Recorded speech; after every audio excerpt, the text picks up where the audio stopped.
There is a difference between doubting yourself and doubting your skills, right? You're never saying, I think I'm an idiot, or I think I'm completely incapable of being a good entrepreneur or a great investor or a successful content creator. You're just saying, I don't know if I'm there yet. I think I have work to do. I have knowledge to pick up. I have expertise to gain. And I think what that is basically just having confidence in yourself as a learner, as opposed to as an expert or a master.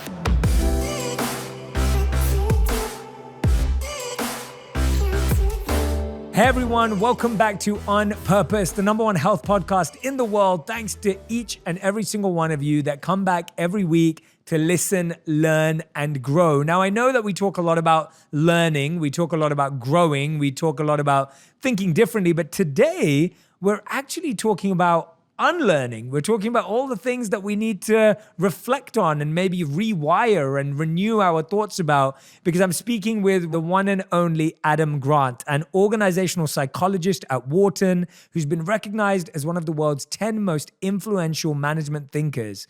He's also a New York Times bestselling author who has sold millions of copies of his books on generosity, driving success, nonconformist, moving the world, and building resilience after adversity. He currently writes for the New York Times about work and psychology and hosts Work Life, a podcast on how to make work not suck. His latest book, Think Again, is the topic of our conversation today. This book seems to cover so many of today's biggest challenges and mindsets that we're all struggling with, challenges that we're all having in our lives. Tell me why you thought now's the time to write Think Again, based on obviously all the years of study that you've done for it, but why was now the right time to get people to think again? I actually didn't realize it was when I started working on Think Again. I think it was 3 years ago that I started writing it, and it just grew out of my frustration with people who were clinging to knowledge that was no longer accurate for a world that had changed a lot, or who were stuck to opinions that clearly it was time to question and maybe complicate a little bit. And I felt like, okay, this is a great time to say, I have spent my career as an organizational psychologist thinking again, right? My job is to rethink how we work, how we lead, how we live our lives. But I never really explored the process of thinking again and done a deep dive into the question of how do we update our own opinions and assumptions? How do we open other people's minds? And how do we build cultures of learning? So I set out to write this book. And then the pandemic hits when I'm about halfway through writing it. And suddenly we are all forced to rethink all these things that we've taken for granted most of our lives. Even something as basic as, can I hug my grandparents? Or can I go and eat in an indoor restaurant? Or will there be live sports on TV? And given all the rethinking that we've had to do because of the pandemic, it seemed like the right time to try to give people a general framework for how to think about it. Yeah, asking people to think again is quite a bold thing to do, because we feel so safe in our regurgitated, pattern-oriented thoughts. Like, I feel that even now, a lot of what I hear is, oh, when are things going to go back, right? I'm still hearing that. And we hear things like, well, when are things going to be normal again? And it feels like we have such a stronghold as humans on safety, security, stability, certainty, and this idea of things staying the same, that when you say think again, it's like, well, actually, that's a lot of work. Like, it's almost like we're scared of that. So tell me about what you found and why are we so obsessed with things staying the same and having that same thought, and where's the root of that? Jay, it's ironic that you're asking me this question, right? As a monk, you specialize in helping people understand and accept impermanence. So let me ask you, why do you think we're so attached to our ideas and opinions as opposed to being willing to question them? Look at you switching the interview over already, getting everyone to think again how they should structure their interview questions. Never to allow for this. From a very monk spiritual perspective, the idea would be is that we are all wired for spontaneity, for growth, for ever expansion, but through our education, through our parenting, through the conditioning of what we've experienced in this material world, we've become safer or feel safer in this false safety net of stability. And from a spiritual point of view, the idea would be that there is no such thing as stability. There is no security. Everything from the cells in our body through to our minds, through to every part of us in this material world is constantly changing. And so the idea of holding on to something, the root of that is because we feel, or we've been trained to believe that that's how you survive. That's how you're happy. That's how you're scared of almost taking a risk of what may happen if I let go of this, when actually when you live in a spiritually abundant life, you already know that movement and growth and expansion is the only way that you feel happiness. So from a very spiritual point of view, I could answer in many different ways, but from a very spiritual point of view, that would be seen as the root. That tracks very closely with what we would say in psychology, which is, first of all, there's just a basic ego threat that comes from admitting that your opinions have changed, because that means you're saying, you know what, I was wrong. And for a lot of people, that makes them question their intelligence. It makes them worry that everyone else is going to find out that they're a fraud, and it plays into imposter syndrome. And then there's also a challenge of unpredictability, that if I need to change my opinions every day or every hour or even every week or month, then how do I make sense of a world that is not standing still under my feet?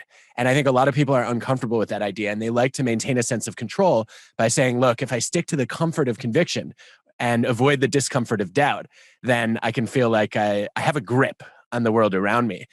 And then I think there's a social piece of this too, which is belonging, right? If I am willing to rethink some of my views, I'm putting myself at risk for being expelled from my group, right? I might be in some ways challenging my tribe. And that sense of exclusion, that risk of loneliness, is obviously something that's easier to steer clear of. Yeah. So where do you draw the line between thinking again and being stable and feeling like you're in a safe space? Like, how do you kind of draw that line? Because I feel like from your studies, I'm sure you found places where it was good to not think again, or good to not question, and almost sometimes over questioning leads to overthinking and overanalyzing and procrastination. Tell us about that boundary. Yeah, I think it's very tricky. It's probably a tightrope walk for a lot of people, but my read of the evidence is that when people start to make their opinions their identity, they get in trouble. So you believe a bunch of things and you say, well, that's who I am. And I would love for people to imagine rewinding the clock half a century or a century or more and say, okay, if you made your opinions or your beliefs your identity, and let's say you're a teacher, you might have seen yourself as a corporal punisher, right? Whose job it is to discipline students. Or if you were a doctor, you would have said, all right, I'm a professional lobotomist. And what I do is I solve all kinds of medical problems by taking out part of the frontal lobe. Or if you were a police officer, you might have seen yourself more recently as a stop and frisker. And the problem with all these identities is they're attached to policies and practices that we now know are counterproductive. I think what we want is to build our identities around our values. And that's where we're looking for a little bit more stability and groundedness. So I want to go to the doctor who says, my values are around protecting and promoting health, and I'm open to rethinking what are the best procedures to do that, right?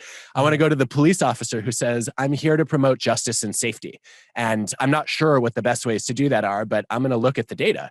And I definitely want to send my kids to the teacher who says, I'm here to help kids learn first and foremost, and I'm not going to commit to any one way of doing that. And I don't know that we should always freeze our values, right? I think they should evolve too, but it's a lot easier for me to say my core values are generosity, excellence, integrity, and freedom. And I'm going to be pretty flexible about learning the most effective ways to live by those values. What do you think about that? I think that's such a great distinction. I've never heard it put that way, but I really appreciate that. For me, that's been really clarifying about how your values, as you said, they don't need to be frozen. They can evolve as well. But the idea is that you have a set of values, but you're flexible and adaptable about how they come to life at different times in your life. And I often say to people, like, I love the books that I studied living as a monk, and I got so much value from them, and I obviously share them, but I'm always open to discovering some new spiritual truth that I'm not accustomed to or aware of when I'm speaking to someone, because I just want to be a seeker of the truth.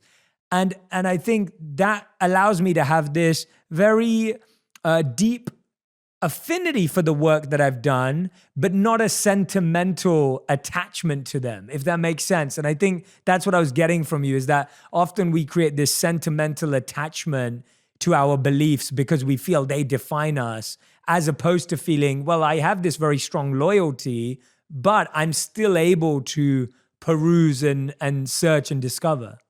I think you nailed it. Attachment is such a barrier for so many people to rethinking opinions and ideas that are no longer serving them well.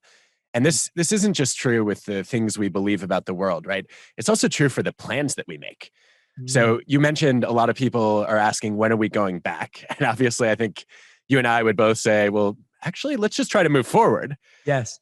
But it's so common for people to get attached to early images that they formed of how they wanted to live their lives and who they wanted to be, right? Anybody who ever was asked the question as a kid, what do you want to be when you grow up?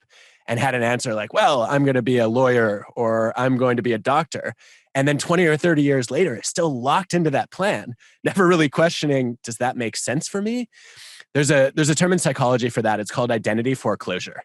And it's the idea of sort of seizing and freezing too early on a sense of who you want to be before you've really explored alternatives. And I think the danger of that is what you want, what you value, what you're looking for in life is going to evolve over time. And I think we need our identities to evolve with that. Yeah, absolutely. I couldn't agree more. And I guess people struggle with thinking again because we're almost like, where do we start? Like what value do you start on? What part of your life do you start on? In your studies, where did you find a good place to start thinking again? Like, because I feel like you're opening up like a can of worms of like childhood trauma. You know, it's like people don't know where to start. So where did you start? Yeah, I honestly don't know the answer to that question because I think it's going to be a little different for everyone. But let's continue on the plan path for a second and say, okay, a lot of people have career regrets, right? They started down a path and then they fell victim to escalation of commitment to a losing course of action, which is where you invest time and energy and money in a path, and then you discover, you know what, this isn't quite what I wanted it to be. And instead of cutting your losses, you double down. And economists will say that's because of sunk costs, right? You don't want to admit that you've wasted all that time and money. But the psychological factors are even more important. Ego and image. I don't want to look in the mirror and admit to myself that I made a stupid decision. And I want to prove to everybody else that I made a smart one. And so I get caught in this self-justification spiral where I'm rationalizing my past choices as opposed to rethinking them. And what I've advised my students to do for years is to say, look, you know what? You go to the doctor or the dentist when you're healthy a couple of times a year just for a checkup. Maybe we should have career checkups. Put a reminder in your calendar twice a year to ask yourself, have I reached a learning plateau in my job or a lifestyle plateau for that matter? Have I learned something new about what my strengths are or my values are? And is it possible that this culture is no longer serving those? And I think having that kind of checkpoint is a great way to keep yourself honest and make sure that you do some rethinking about what your plans are. And I don't think it has to be limited to career, right? I think we could do occasional marriage checkups. We could do all kinds of life decision checkups. I think a lot of people have done this during the pandemic saying, wait a minute, where in the world do I want to live? I don't need to be tethered to the city that I've been for the last 8 years. That's such a practical piece of advice. And I love that one. And we're almost scared of asking that. I want to talk to you a bit about that fear of addressing that, because we're scared of asking that question because of the idea of, well, what if I hate my job? And then now from tomorrow, I know I hate my job and then I'm just going to be depressed. Or if I ask that question about my partner, then maybe we need to get a divorce or maybe we need to break up. How do we curb our fear of even asking that question and thinking again? Because that seems to be one of the biggest blocks to even getting to that point of doing that checkup. I think a lot of this is about regret. In the long run, the decisions that we tend to regret are not our actions, they're our inactions. They're the chances that we didn't take. And I think in a lot of cases, right, rebooting your career or rethinking a relationship is scary. You know, it's even scarier, never even considering that possibility in the first place. And so, look, I think everybody's afraid of taking a risk or failing at some level. What we want to do is remember that we should be even more afraid of failing to try. Yeah, I think regrets is such a big one that I've often thought about a lot and has helped me so much in my life. I remember even before I started creating content, I remember asking myself, would I regret not trying? Because obviously when you start something, and I'm sure you felt this when you started studying or when you became an author for the first time, it's almost like, will I regret not trying? Because you don't know if it's going to work. And you're so right that now I look back and I think, wow, I would have had massive regrets. Not because you know where things can go, but to be in that same place again and again and again and again and again. And I think that's what we don't remember, is that we're always worried about what if the next step doesn't work out, not realizing that this step we're on right now isn't feeling great either. I think there's so much wisdom in that. And a funny place that you can see it is with students who are taking tests. Yeah. Where you see that students are really reluctant once they've come up with an answer to change their response. Even though the data show that on average, if you're willing to override your first instinct, you actually improve your score. And hilariously, when we tell students this, they still are reluctant to rethink their answers. And I think regret is a huge factor here, because imagine the pain of saying, I had the right answer and I undid it. Yeah. As opposed to if I just stick to my gut and I don't rethink it, well, it doesn't seem like I was ever going to get it right in the first place. And I think if we're not careful, that can obviously steer us in the wrong direction. That's crazy that even when you tell people, students in that example, that they still don't change. Like, why is it that, how many times do we have to hear something to know that it works out of? Have you figured this out? Like what do we need? What is needed to genuinely change? Like, what is needed to genuinely think again and act on that thinking? I think probably the most relevant data I've seen is from studies of leaders introducing organizational changes and trying to bring a new vision into a team or into a company. And on average, in the classic data, leaders undercommunicated their visions by a multiple of 8. 8 times less often than people needed to hear the vision, they explained it. And I think a lot of that is because once you come up with the vision, it makes perfect sense to you. It's crystal clear in your head, right? You spent days or weeks or months or maybe years thinking through this. And so the first time you say it, you assume everyone else gets it. Yeah. But obviously they don't the first time you explain it. And I don't know for any person whether that multiple is under communicating by 3 or 17, but I think on average, we probably underdo it for the most part. And what I often tell leaders is the moment you'll know that you've really gotten through to people is when they say, okay, enough already. I get it. I'm tired of hearing it. And that's when you know you've really gotten your point across. Yeah, it's almost like you don't know. Every time you feel you've oversaid it, you haven't until that person thinks you've oversaid it. Until I guess until you feel your team or your partner can complete your sentence, right? It's almost like looking at Google. Like Google can autocomplete because it knows what most of us are asking all of the time. And the idea that if I was going to say something and you could complete my sentence, chances are I've said it way too much. It's like that feeling of when your friend or your partner says something like, yeah, you've told me that story like 72 times. Like I know exactly what your mom does in that scenario, whatever it may be. That's a good checking system. I like that. I really like that. I think I undervalue that too. We assume everyone thinks like us. We do. And I would say the most powerful form of persuasion is self-persuasion.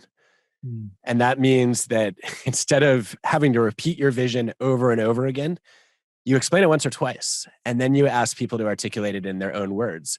And what they often think they're doing is trying to get other people fired up about it. But really what they're doing is they're internalizing it and convincing themselves that this is a good idea. Yeah, absolutely. You mentioned in your book that people tend to slip into 3, well, there's a few, but there's one more, but the mindsets of 3 different professions when they think and talk. And I love this. I really, really like this. So you said preacher, politician, and prosecutor. Tell us a bit about those and give us some examples of those so that we can understand. And everyone who's listening and watching, what I want you to do is reflect on when you fall into one of these, because we all fall into them at different times in our life. So if you're listening right now or watching, please reflect on, as Adam's guiding us through, when in your life you do one of these things. So, Adam. Such a fun direction to go. I hardly even know where to start, in part because when I think about my life as an organizational psychologist, it is incredibly peculiar to me that although I've never worked as a preacher, a prosecutor, or a politician, somehow all of those occupations managed to waltz into my mind during my daily life. And I think that's true for all of us. So the original idea comes from a brilliant paper that my colleague Phil Tetlock wrote. And the idea is that we are social creatures, right? That we're very concerned with our standing in the world and what other people think of us. And that a lot of the time when we think we're making rational decisions, we're actually paying a ton of attention to where we fit into a social hierarchy. When we're in preacher mode, we believe that we have found the truth. And our job is to go out and proselytize our sacred beliefs and get other people on board with them. Prosecutor mode is sort of the reverse. That's about saying, you know what? I've got to win an argument. You are wrong. And then politician mode is essentially campaigning for the approval of an audience, right? Trying to lobby to get a tribe on board with whatever you think they want to hear, or trying to earn their admiration in some way.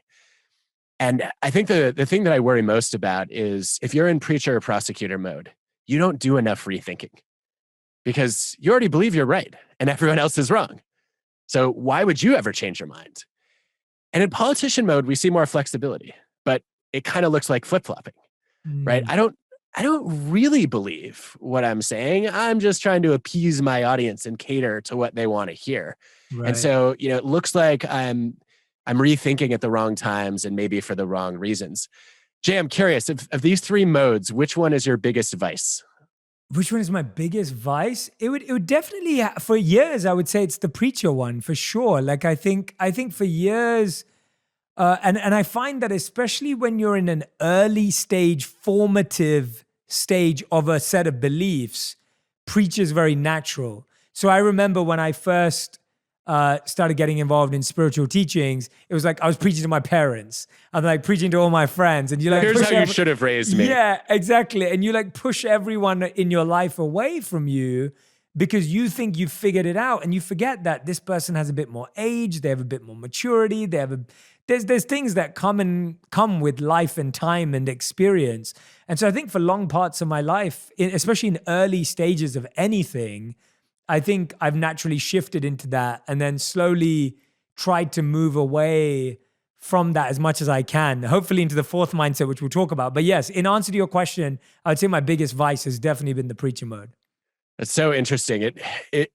I've thought about this over the years, and whenever I encounter somebody who I think is pretty frequently in preacher mode, I just think, okay, you know what? Highly effective for appealing to their existing followers, right? Because there's a group of people who are already drinking that Kool-Aid, and it's very inspiring, and it gives you a sense that you've found some kind of enlightenment. But to everybody else, like, why are you trying to force feed me your wisdom, right? I didn't sign up for this. Back off. And so I think the more resistant or skeptical an audience is, the more likely that preaching is to backfire. Yes, I couldn't agree with you more. And I think that's where I started to realize, and it was more so, it was luckily I feel like I caught it early where I was just like, well, actually I only want to, I just want to discover more. And hence the podcast has been phenomenal for that, because I'm sitting with people who can share ideas and insights that may be different to what I've grown up with, or challenging sometimes, and sometimes even sparking debate in a positive sense. And so I think that's why sitting down with people from different, me and you didn't grow up in the same area. We didn't grow up around the same group of people. And we don't even stay fascinated in necessarily the same types of thought on a daily basis. And therefore, this conversation allows me to do that. And that's why I think the podcast, or the idea of sitting down with someone, is so powerful. It is, even though one of us is having a very bad hair life. Or a great one. So, but the fourth mindset, which you say is almost like the best mindset to be in, or one that you encourage, is the mindset of the scientist. Tell us about how we shouldn't just look at that as like, oh, I have to be like a scientist, but what that mindset actually means. Yeah, I'm not suggesting that anybody has to go and become Einstein or Bill Nye the Science Guy, right? The thought is you don't have to work in a lab, you don't have to wear a white coat or carry around test tubes. I think about being a scientist as a way of seeing the world and a way of navigating your life. I think that what scientists value is truth, right? Trying to get closer to truth, even if they might never really find it. And that means whatever opinions they form are tentative, right? They're hunches. They might be hypotheses. And what I need to do as a scientist is when I have an idea, I want to go out into the world and explore whether it's true, and better yet, when it's true. That means I might run some little experiments. I might do observations. I might interview people, right? If I were going to go into sort of anthropologist mode. And the hope is that I'm going to discover sometimes that I was wrong. And I'm going to discover information that challenges my beliefs, not just that affirms my beliefs. And after all, I think that's what learning is about, Jay, right? Evolving our beliefs, not just validating what we already think is true. And I'm actually starting to rethink this a little bit because I think the data are really compelling. So there's an incredible experiment with Italian founders where some of them are randomly assigned. These are entrepreneurs who are pre-revenue. And there's a control group who basically takes a couple-month entrepreneurship course. And then there's another group that gets the same education in how to start a business, only they're taught to think like scientists. And this is a little bit foreign for business people, right? But they're encouraged to just say, look, you know what? Your strategy, that's just a theory about a future state of the world and how your company can succeed in it. Your customer interviews, those are ways to develop hypotheses about where your theory would be successful. And then you build a minimum viable product. That is an experiment to run. And then what data do you need to find out if your experiment worked or didn't? So the control group over the next year makes less than $300 in revenue on average per startup. The scientist group makes over $12,000 in that year on average per startup. It's a staggering effect. Yeah. It's driven by the fact that the scientists are more willing to pivot. That when they're encouraged to think like scientists, they say, you know what, my strategy might have been bad. My hypotheses might have been wrong. I'm willing to change gears. And so I stopped there and said, wow, if we can teach business people to think more like scientists, if we can teach entrepreneurs to be a little bit more disciplined that way and experimental in their approach, that's actually good for their success and growth. And I was excited there, but I have a hunch that you know why I'm rethinking this now. What do you think is maybe missing from this perspective? That's interesting. I wasn't thinking along those lines. I was agreeing with you. Now that you're asking me that question, yeah, I was agreeing with you. I felt like that makes a lot of sense. What's missing from that? Interesting. I'd love to reflect on that for a moment. Give me a second. Let me think. Yeah, let me think about what do I think's missing from that.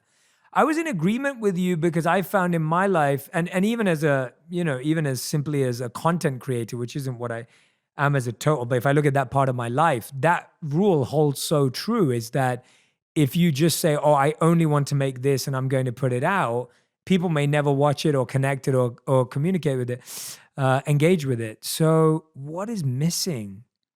I wonder whether the missing layer is the idea of, and I could be totally wrong. The only thing I can think of is the idea of discovery and then commitment. Like when do you actually finally commit rather than continually testing, and that could just go on forever. That's the only thing that came to mind, and that may be way off, but that's what came to mind. That's one of the couple of things that have been on my list right now. I guess one of two, to be more specific. So yeah, I think there's a risk that if you're a scientist, you're always rethinking, you're always questioning. You never believe that you found the truth. You've ruled out a bunch of hypotheses that were wrong, but you only have a model and it's just an approximation of reality.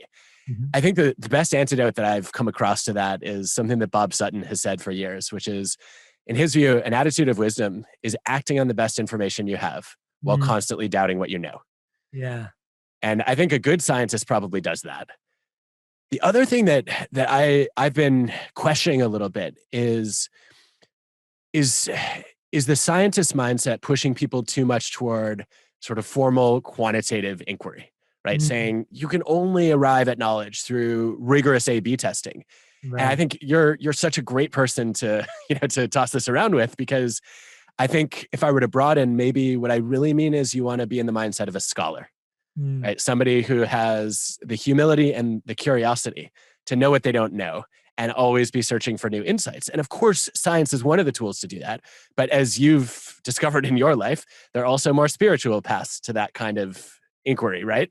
And so I wonder what your take is on the scientist versus the scholar. I try and approach my life, and I haven't used these terms before as how I see myself, but in the way you're discussing it, of like a spiritual scientist. And what I mean by that is, I feel like to get things done, you have to have the scientific approach, but I love looking at insight with intuition, or like data with the dynamic nature of spirituality. And I love trying to find that almost like the middle of the Venn diagram of where that collides, because that's where I find like real creativity is found. That's where I find like energy is created. It's almost like I never feel satisfied if I'm only seeking internally, if I don't test that externally, or if we're just testing loads of stuff externally, but it's not inspired from within. And so to me, I love the juxtaposition of both of those elements, like the scholar and the scientist.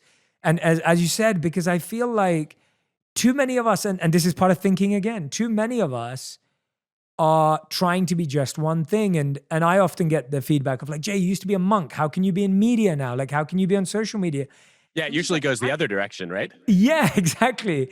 And I just open my heart and I'm honest. I'm literally just experimenting with what feels right to me. Like it felt right to me to become a monk when I was 22.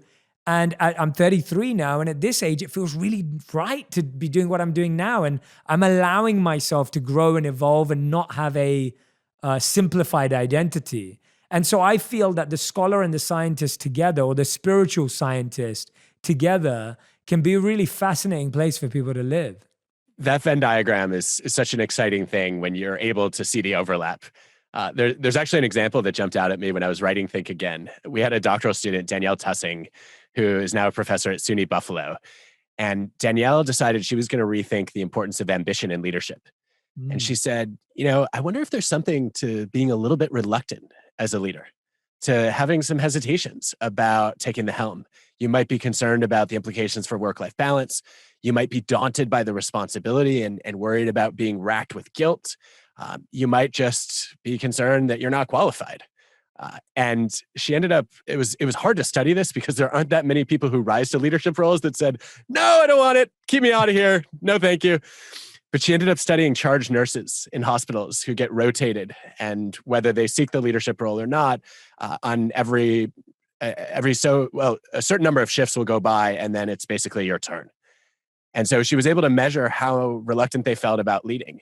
And she found that a little bit of reluctance actually predicted higher leadership effectiveness as rated by the people they worked with. And that was in part because the reluctant leaders were more willing to empower the people around them. They were less likely to assume, I know all the answers. They were more likely to seek out second opinions. And I thought this was such a cool finding. And then we were talking about this and we started thinking through, okay, where else has this idea appeared? And it turns out that Plato had this insight, right? So ancient Greek wisdom was, you know what? The person that we want to elect to a leadership role is the one who is very hesitant to be in charge. And then Douglas Adams wrote about it in The Hitchhiker's Guide to the Galaxy, right? That the only person we should want as a president is the one who had no interest in doing the job. And that's one of those moments where the Venn diagram comes together and you say, okay, if one of the great ancient Greek philosophers, one of the great modern British sci-fi writers, and empirical evidence are converging, there might be something here. Yeah. I love those examples. I'm so glad you shared those because it's such a refreshing way of thinking. I think we always believe that the person who should get it is the person who puts themselves forward, the person who's confident about it. It's, it has that kind of self-belief that they were meant to be that person.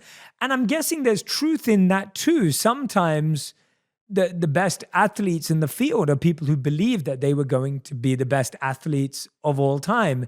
But at the same time, when you look at leadership and business and even spiritual traditions, I mean, that's very true of monk culture and looking at spiritual rankings, that the person who went on to be the master teacher would rarely be the person who thought they were the master teacher. It would always be almost like humility was the key to the door of that person not feeling they were worthy, allowed them to be the best and caring leader.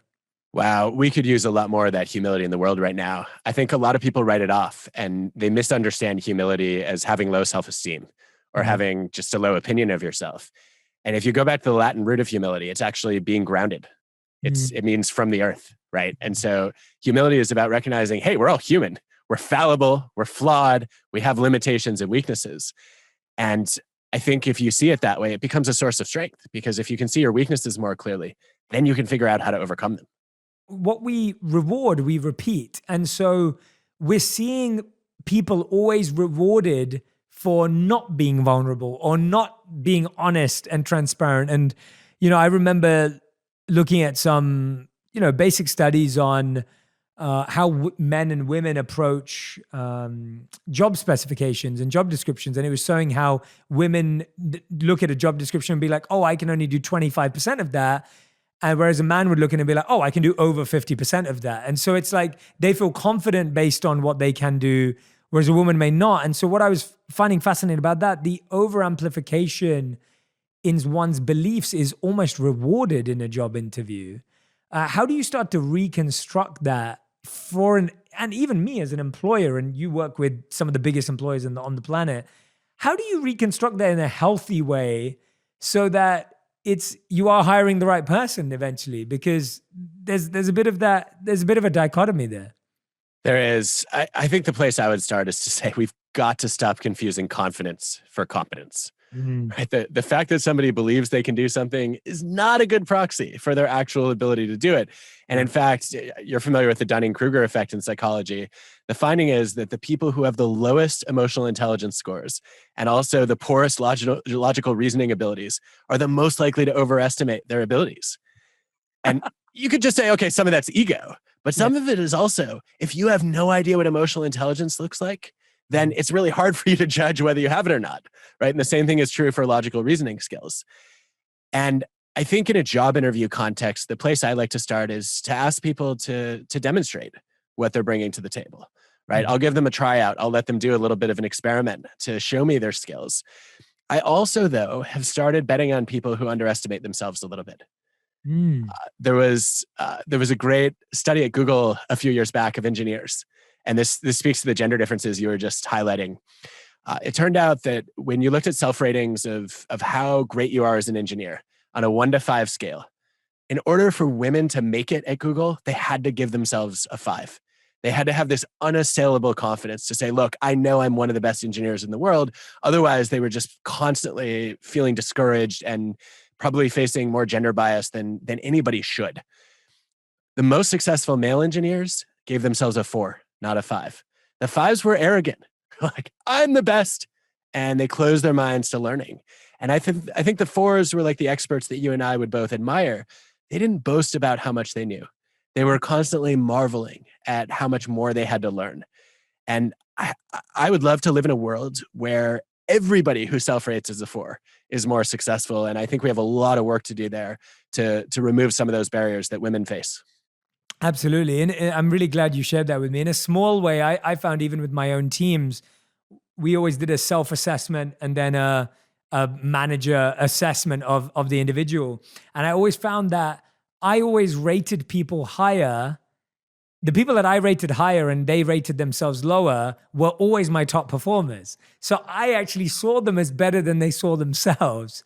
And that was such a beautiful thing where I'm like, well, I think your score is like 45 out of 50. And they're like, I see myself as like a 38. And I'm like, what? Like, that's amazing. You're hired. Yeah. And then the opposite was true also, where I saw people as like a 38 or a 35 and they saw themselves as a 50. And I was just like, okay, well, there's something wrong here. And you're so right about that. We could probably add a few other explanations to that puzzle. One is Angela Duckworth has shown with grit that the grittiest people often rate themselves more in the 4 range than the 5 range because they have much higher standards for what counts as having real passion and perseverance. And they never feel like they've made it. Yeah. And then another factor is we had another student, Basima, who's now an MIT professor, and she studied how often people have imposter thoughts, feeling like, other people might find out that I'm a fraud, that I'm not as good as, as they think I am, that I don't deserve my successes. And a lot of people see, if you had a chronic imposter syndrome, they see that as debilitating. And it can be if you're just plagued by those doubts. But the more ordinary imposter thoughts that we all feel occasionally, gee, I wonder if I'm good enough, or I wonder if I've lost it and I'm no longer at my peak. People who had those thoughts more often actually were motivated to perform better. They didn't get complacent. Right? They didn't fall victim to what's often called a fat cat syndrome. They said, you know what? I might not be that good. I've got to work that much harder. I've got to learn that much more in order to make it. And that's why I know you talk about this, that imposter syndrome actually has some benefits. Like it can actually be used. And I feel like now when we feel imposter syndrome, we often think of like, oh, I don't want to feel that way anymore. I would love for you to talk a bit more about more of the benefits of imposter syndrome. I think that could really benefit our community because that's been a really hot topic and important topic for us. I know for me, imposter syndrome has always showed me my skills gap. So I've never seen imposter syndrome as a identity issue or a issue of like my self-confidence or esteem. It showed me a skills gap. So if I feel I don't know how to, it was the first time I think I sat at a table with investors or whatever it was. And I was like, oh, I've never invested. I don't know what this means. Like, and all of a sudden you feel this sense of imposter syndrome. And I realized it was just a skills gap every time. And I love using it as a signal of asking myself, is that a skill I want to learn? And sometimes it's like, no, I don't care. And sometimes it's like, yeah, I'd love to learn that. So tell us a bit more about the benefits of imposter syndrome. I think you just framed that so beautifully. And I think it probably calls to mind a caveat before we go into how to build on that, which is the response you're describing, Basima finds is more common for men than women. When men experience those imposter thoughts, we've had often the luxury of going through our lives with other people assuming that we were competent, right? So people hear you speak and they hear how eloquent you are and they say, you know what, this guy clearly knows what he's doing. And so it doesn't end up really crushing your motivation when you question yourself. Whereas I think in a lot of places, women, especially if they've been raised in a male-dominated world or a less egalitarian or more paternalistic culture, are more likely to have these ongoing fears about, well, am I worthy? Do people really think I can make it? And they haven't had these constant jolts of confidence that maybe even were unearned in a lot of cases. And so that response is rarer among women than men, but we see it across the board with all genders. And I think the starting point is to say, look, there is a difference between doubting yourself and doubting your skills. And that's why I love how you described your skills gap, right? You're never saying, I think I'm an idiot, or I think I'm completely incapable of being a good entrepreneur or a great investor or a successful content creator. You're just saying, I don't know if I'm there yet. I think I have work to do. I have knowledge to pick up. I have expertise to gain. And I think what that is basically just having confidence in yourself as a learner, as opposed to as an expert or a master. I love what you just said, the idea of having confidence in yourself as a learner. And you develop that when you learn how to learn things. Like it's almost like that feeling of like, I know that if I wanted to, I could learn this. How do we develop the ability to learn? And unlearn, of course, is part of that, because I feel like that's what's missing. We don't believe that even if we had the time and even if we made the effort that we'd quite get there, because we've never been taught how to learn. We've never been taught how to pick something up and roll with it. Where do you start in that process? Well, in the growth mindset research, there's a simple exercise that really seems to help people. And it's one that I've used in some of my own experiments and been surprised by how effective it is. What you ask people to do is just reflect on a time when they started out terrible at something and then got halfway decent or even good. And you say, look, you know what? You've been learning your whole life, whether you realize it or not. And if you analyze some of your own moments of progress and improvement, you're probably going to pick up patterns. And so in some cases, what people notice then is, okay, I learned through observation. And, I had a role model that I was able to watch closely, or I found the right videos on YouTube and I was able to pick this up. Other people will say, you know what, the pattern behind my moments of growth is I had a coach who was in my corner and who saw more potential in me than I saw in myself. And so now I need to find that person to raise my aspirations. And then for other people, it's as simple as saying, you know what, when I learned best, when I was most motivated to grow, was when I had a curiosity gap. I really wanted to understand something and it almost hurt. I wanted to scratch that itch so badly. And I couldn't stop myself from then going and digging deeply into that phenomenon. And I think there are dozens and probably hundreds and thousands of possible stories that come out that way. But I think reflecting on your own moments of learning is probably the best way to figure out where your confidence in learning should come from. Yeah, for sure. Because it could go back as I remember, like, if someone asked me what was the first time I felt like I was learning something, I was probably in grade 4. I had the best teacher of all time. His name was Mr. Foxwell, and I'll never forget him because he just made learning so fun. And I was probably like, what, I don't know, 8, 9 years old maybe. And so, super young and not necessarily thinking about being a learner or thinking I'd be sitting talking to you about learning. But I remember that really strongly. And I remember it was being with someone who made learning so infectious. And now if I think back to anything that I've learned in my life, coaching has been the number one part of it. Like being around someone who energy is contagious and infectious because they love this thing so much, whatever it may be. And I think that's what it's been. I haven't just been around experts. I've been lucky to be around people who love what they did and were very compassionate with it. And I think those two qualities are so beautiful because when you learn just from an expert, it's different from learning from a compassionate expert. Like that has some very special pass-ons, I feel. So there's a classic study by Benjamin Bloom where he looked at people who had been elite across a lot of different fields. He looked at Olympic swimmers, world-class tennis players, scientists, musicians, chess players, and he wanted to know what in their upbringing was common. And he found that they were rarely the most talented even in their city when they were 12, 13 years old. But one of the distinguishing factors that set them apart from their peers was they had a first teacher or a first coach who made learning fun, which is exactly what you're getting at, where, all the deliberate practice, all the hard work that a lot of people would say, you know what, it's a grind, it's not going to be pleasant. They actually learned to experience that as rewarding, and that motivated them to keep going. And it sounds like you had that experience too. I'm curious, what did Mr. Foxwell do that made learning so fun?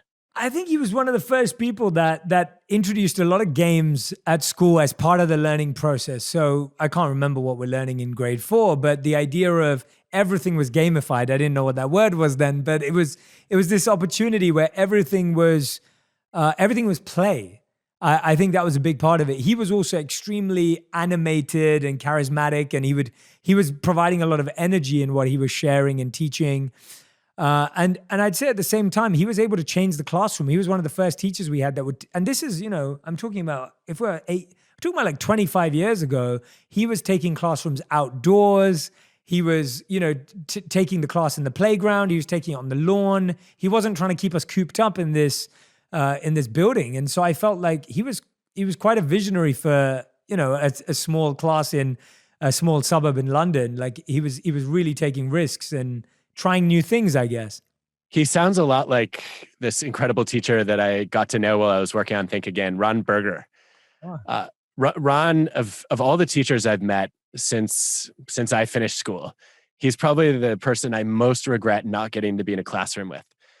He, for years, taught in rural Massachusetts, in a tiny town where today his nurse and his firefighter and his plumber are all his former students.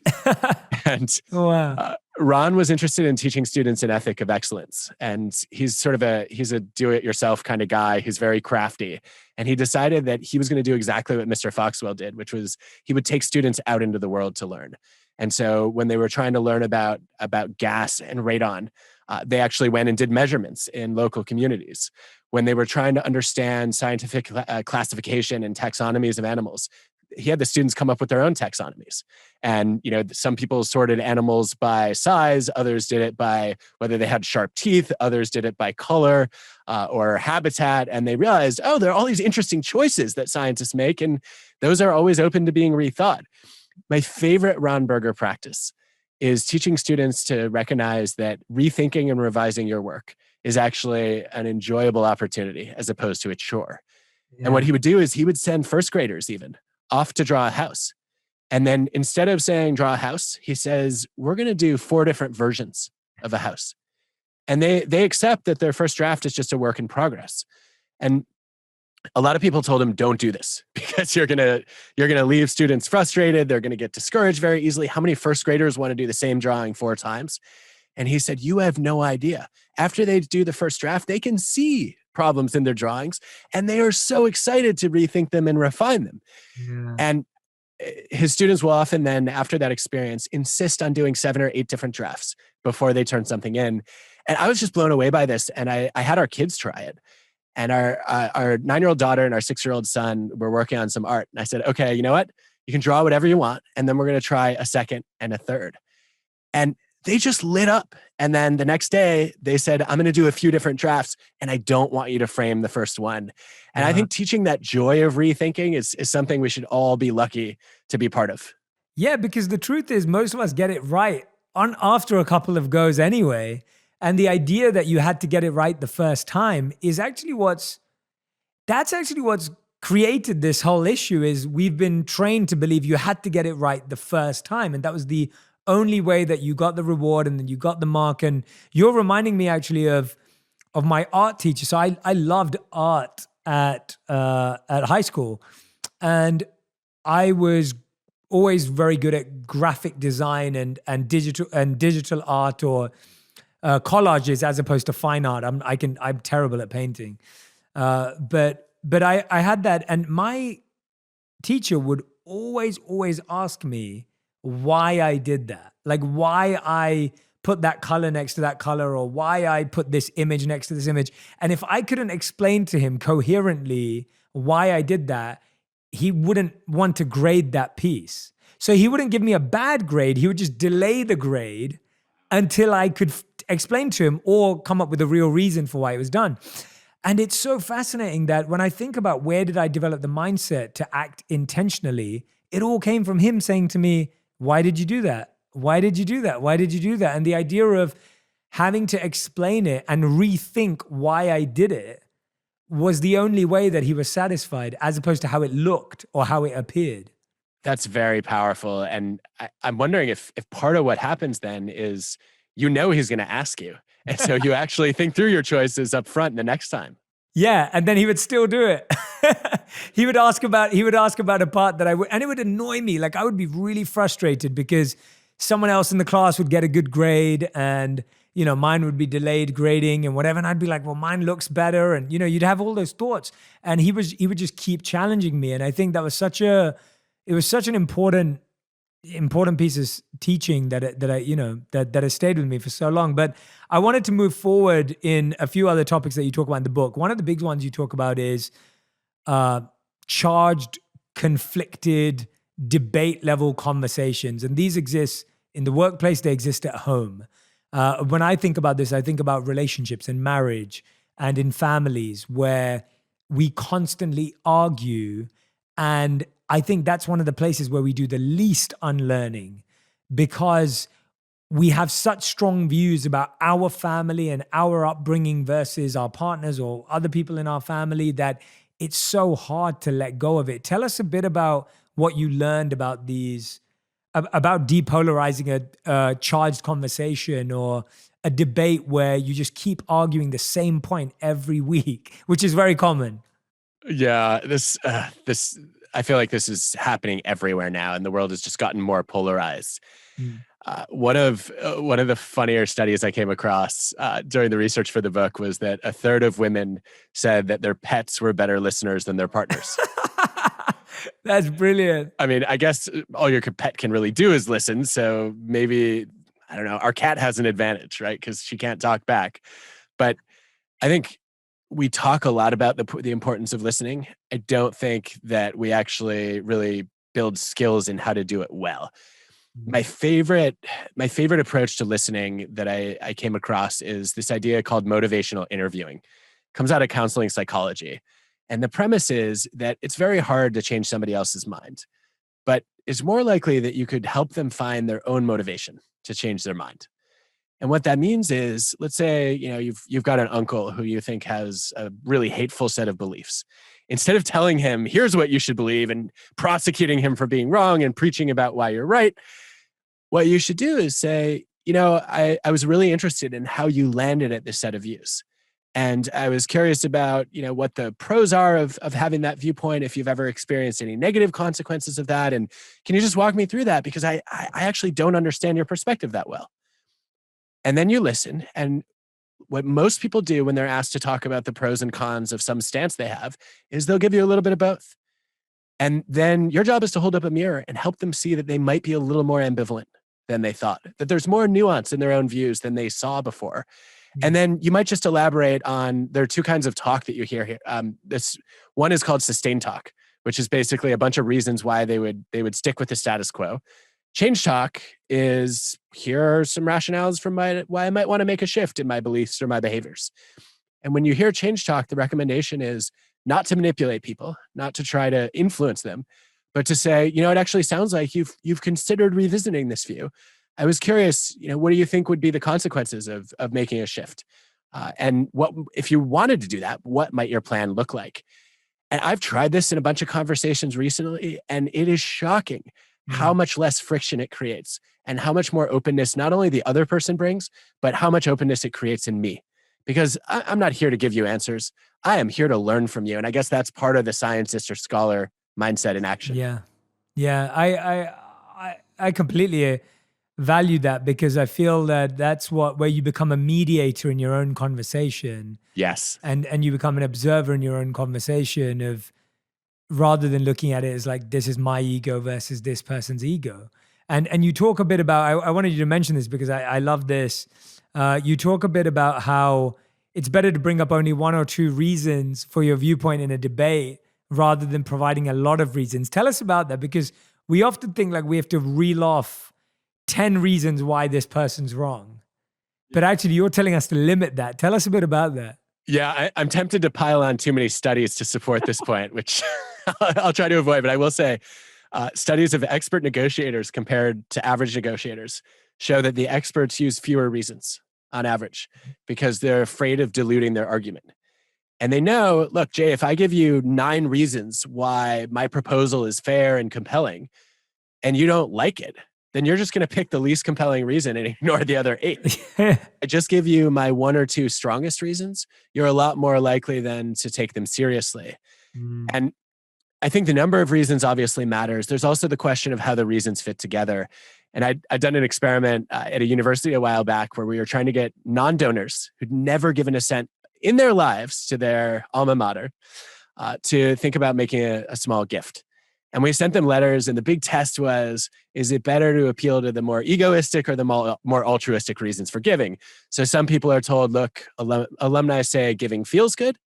Others are told alumni really appreciate the opportunity to do good through giving. And we found that both reasons were equally effective. We were able to get over 6% of alums who had never given, often in 30, 40, 50 years, to write a check, which was exciting. Then we said, all right, 2 reasons are better than 1. Let's put them together. And the giving rate dropped in half. Wow. There was a little bit of a conflict between, hey, this is going to make you feel good, and hey, this is going to do good and help a lot of people. And when we gave these conflicting or sort of mixed reasons, people were more likely to realize that a persuasive attempt was happening, and they put their guard up and they said, wait a minute, you can't influence me. And I think that just strengthens the case to say, look, you want to be careful not to dilute your argument. You also want to make sure there's some clarity and consistency in the perspective you're bringing to the table. I love that. And I would say that for anyone who's listening or watching, that's a great takeaway, because I feel like when we're trying to create change, we try and give way too many reasons and way too many ideas and options. And actually, when you really believe something's an issue and there's a challenge and you just speak about it with passion and empathy and you focus in, the other person actually gets more clarity.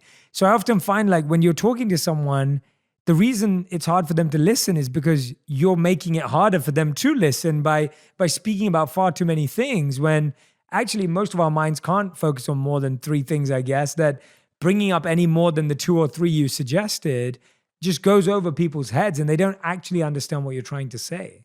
Yeah, it's amazing how many times I have to relearn that you cannot bully people into agreeing with you. Yeah. They'll either fight or they'll choose flight. And I think if you have to watch out for preacher mode, my biggest challenge is prosecutor mode. Yeah. I think that there's something about my personality, my values, and also my training as a social scientist that says if somebody believes something that's inconsistent with rigorous evidence, I feel like it's my responsibility to try to correct their view.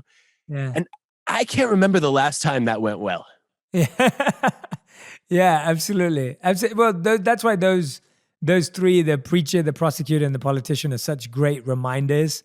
Anytime we feel we've got one of those hats on, we can politely take it off and go back to being the scientist. And that's the one that gives you so much joy in the long term. You learn more about your partner, you learn more about your colleagues, you learn more about, and when you learn more about someone, you know how to approach them every time. And whereas when you don't learn about them, you approach them in the same way every time and you get the same result. I think there's so much truth to that. And in fact, I've seen it recently in that I've started telling people that, I've increasingly noticed myself. Yeah, this is a great example of self-persuasion, right? I wrote a whole book about how we need to watch out for slipping into these other mindsets. And I have a habit of going into prosecutor mode when I'm exploring ideas. And if somebody believes one thing, the way that I really try to understand it is I argue the exact opposite. And I know that drives people crazy sometimes. So I've started telling people, I occasionally, and then I have to stop and say, okay, more often than not, when I'm in a disagreement, I become a prosecutor. And if you ever catch me doing that, please feel free to call me out. And I've had people do it. I've also had some early readers of the book now say, hey, that lawyer thing that you wrote about, you're doing it right now. It's a great sort of check yourself moment to say, okay, I just caught a glimpse of my reflection in the mirror. I do not like the person who's staring back at me right now. That's not who I want to be. I love that, Adam. Adam, we end every episode of On Purpose, as you know, with a segment called the Final Five, which you have to answer in one word to one sentence maximum. This is your final five. Are you ready? I'm ready. Let's start with this question. What's something you wish you had rethought earlier? I wish I had rethought my decision not to study abroad in college. I wish I had studied abroad in college. Okay, fine. Yeah, that's clear. Because you rethought it and therefore you didn't go. To be actually clear this time, I decided not to study abroad, and I wish I had rethought that. Yeah. Okay. Interesting. Why? Tell us. I'd love to hear that one. I think I felt extraordinarily fortunate to get into Harvard, and I had a massive case of FOMO before I even knew that there was such a thing as a fear of missing out. How could you take a semester away from this incredible learning opportunity? And it seemed like I would be giving up too much. And of course, what I didn't see was all the things I gave up by not immersing myself in a new culture and a different education system and a set of norms and values that might have been pretty foreign to me. What's the time when you rethought something where you realized your original thought was actually right? The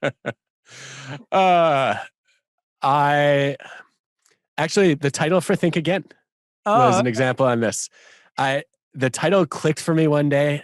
Think Again, the power of knowing what you don't know. Yeah. I love it. That's the book I want to write. And then I gave an early draft to my challenge network, the group of readers who brought a lot of criticism. And some of them said, well, don't you want a different title? Like, what if the book was called I Might Be Wrong or Unlearning? And I rethought it a bunch. And I said, well, I'm actually pretty excited about those titles. And I think they're really novel and compelling. And every time I explained the book to people, there was just something sticky about saying, you know what, whatever you think about that, you might want to think again. And I realized that's a phrase I use all the time and it captures something that I stand for. And I couldn't let it go. I love it. I love Think Again. I think it's a great title. And it's interesting. I went through the same thing with Think Like a Monk. So I had pretty much every publisher and imprint that I went to meet tell me they didn't think the book should be called Think Like a Monk. Are you serious? That is one of the best book titles I've ever seen. No, seriously, honestly. And I was so insecure about it for a long time, even up until the day before we launched it, because I'd heard that from I met 17 imprints and I heard that from 14 to 15 of the imprints. That they believe that we should change the title. They were just like, well, Jay, who wants to be a monk? What does a monk mean to people? And I was struggling with alternatives because this was the only true thing that the book was trying to do. Yeah. And I felt was my unique offering in the world that I'm trying to, pass along. And so it was so hard. And I'm glad that we stuck with it. But I've rethought it a million times, so I was very scared up until the day we got results in and all the rest of it. I was so scared. Well, it sounds like the imprints you met with were not your target audience, but I actually think it's an ingenious title for the exact reason that they're highlighting, which is, I don't think most people want to be monks, but we all aspire to have the wisdom and also the equanimity that you model. And so the idea that I could, even if I don't have the patience or the discipline to immerse myself in a spiritual tradition like that I could learn to think more like one, that's right at my fingertips, right? Yeah. Well, you're my target. Adam, you're always going to be my target audience now from now on. So I'm going to I love that title. I think that anybody who told you to rethink it clearly should rethink their role in titling books. I love that. Well, thank you for that. All right, question number 3. We've been spending so long on these. This is great, but I love it. Sorry. No, it's great. Question number 3 is, what's the worst piece of advice you've ever received? The worst piece of advice that I ever received was not to give credit to undergraduate co-authors on a paper I was writing because they were just research assistants and everyone has them. Wow. Interesting. That's a great one. Thank you for sharing that. What's the worst piece of advice you've ever given someone? The worst piece of advice I've ever given someone is probably don't go back to school. Interesting. Okay. I should talk to you about that. I've been thinking of going back to school. So interesting. For what? That's a big question, which I could go into there's like 3 different areas that I'm fascinated by. And I think I don't know enough. Again, I don't know enough about what I would end up studying if I end up choosing any of the 3. Broad terms, neuroscience is definitely one of them. I'm fascinated by, my passion's always been to find the juxtaposition or the intersection between timeless wisdom and modern science. And so for me, I'm always trying to find I love reading studies about how meditation impacts the brain, how a lot of my old monk practices affect the brain. And so neuroscience is definitely one of the big ones. I'm behavioral economics books have just been my passion forever. And so anything around human behavior, but wanting to know what to study. So I'm still exploring it, but I shared it with you prematurely, but it's definitely been something I've been considering. So it's good to hear you say that. So I like that. I like that a lot. This is a longer conversation, but when you have a moment, look up a colleague of mine named Michael Platt. Okay. He's an economic neuroscientist. And he basically, he uses brain imaging to understand behavioral economics. Oh, wow. There are a few others like him, and I wonder if that's a synthesis of your interests. Oh, that's great. Well, thank you for sharing. I will definitely pick your brain properly when Please do. I look forward to that. I thank you so much. I really appreciate that. And 5th and final question, what is something that you don't know about yet that you're fascinated to learn about? This is such a long list. I think one thing that is just a total, I'll give you a macro and a micro one, and you can pick. On the micro side, I really want to know why it is that you can't tickle yourself. That's genius. Everyone's trying it right now at home, right? Like everyone's... They're all, I've asked neuroscientists, I've run Google searches, cannot get to the bottom of this one. So that's the next book. Tickle something. Yeah, maybe the best. I'm not sure I'm the person to write that book, but I definitely want to read it. The best answer I heard was, well, you can't surprise yourself. And if you go to tickle yourself, your brain already knows it's going to happen.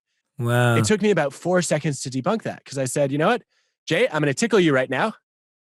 Did you still laugh? You would have, right? Yeah, and so even if you know it's coming, doesn't seem to matter. Yeah. Anyway, that's one thing I would love to understand better. Should we do a macro one too? Yeah, tell us macro too. I love that. That's a great answer there. It's fun. Bigger picture, I think one of the things I'm curious about is how we can establish some common ground across very partisan divides. For example, take any political leader that you think is great or terrible today. The moment that you try to point out flaws in their character or shortcomings in their competence, people accuse you of being partisan. Yes. And I would like to have an independent standard where we say, look, this is what we mean by leadership skill. This is how we judge values so that we could try to get on the same page. I love that. And I hope you go on to create what that is. And then we start using that. I think that's such a, not just noble approach, but it's what's needed right now. The idea to look at things objectively, without sentimentality, without attachment, without, to be really approach something and go, well, what is best for everyone? And to approach conversations like that in a way driven through data, but also through intuition. That would be amazing. So I think it would be fun. I have to ask you, Jay, before we wrap. Yeah. One thing that I'm adding to my list as I do the book tour is I would love to know something you think that I should be rethinking. Oh, okay. That's fascinating. What do I think you should be rethinking? This is hard. Do you know why this is hard? Because I agree with you on so many things.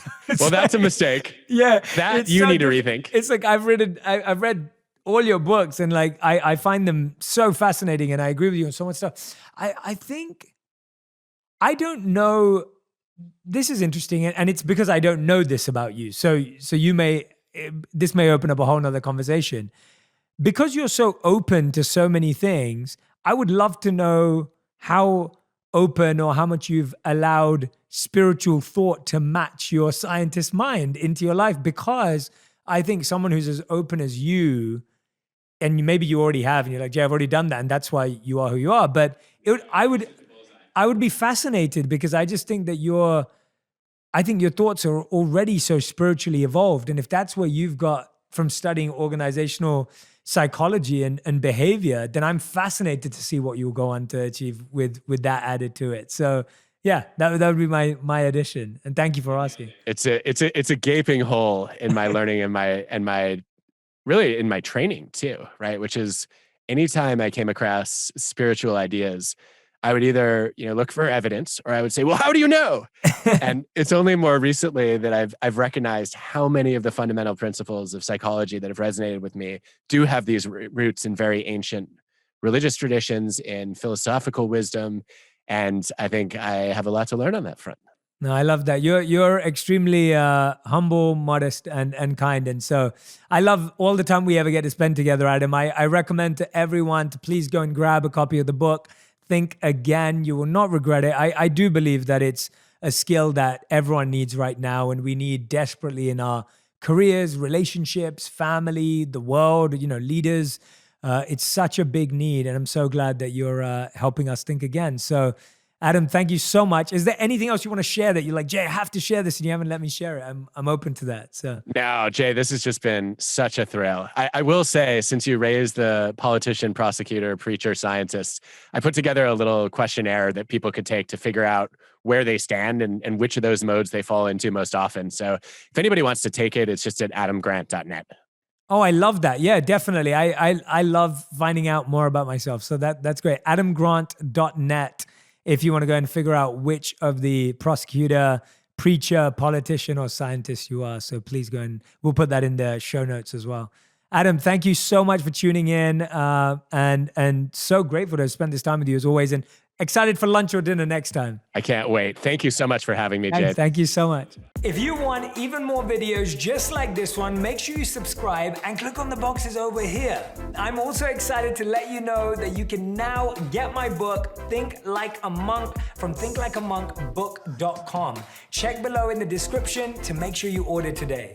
In that moment in the supermarket that I stand and I see these two brands and how to choose, I choose this brand. The mystery of the universe. It isn't the mystery of the universe. We know today a lot about what's really happening in your brain, in your mind when you make this choice. And it's increasingly becoming easier and easier to manipulate these choices.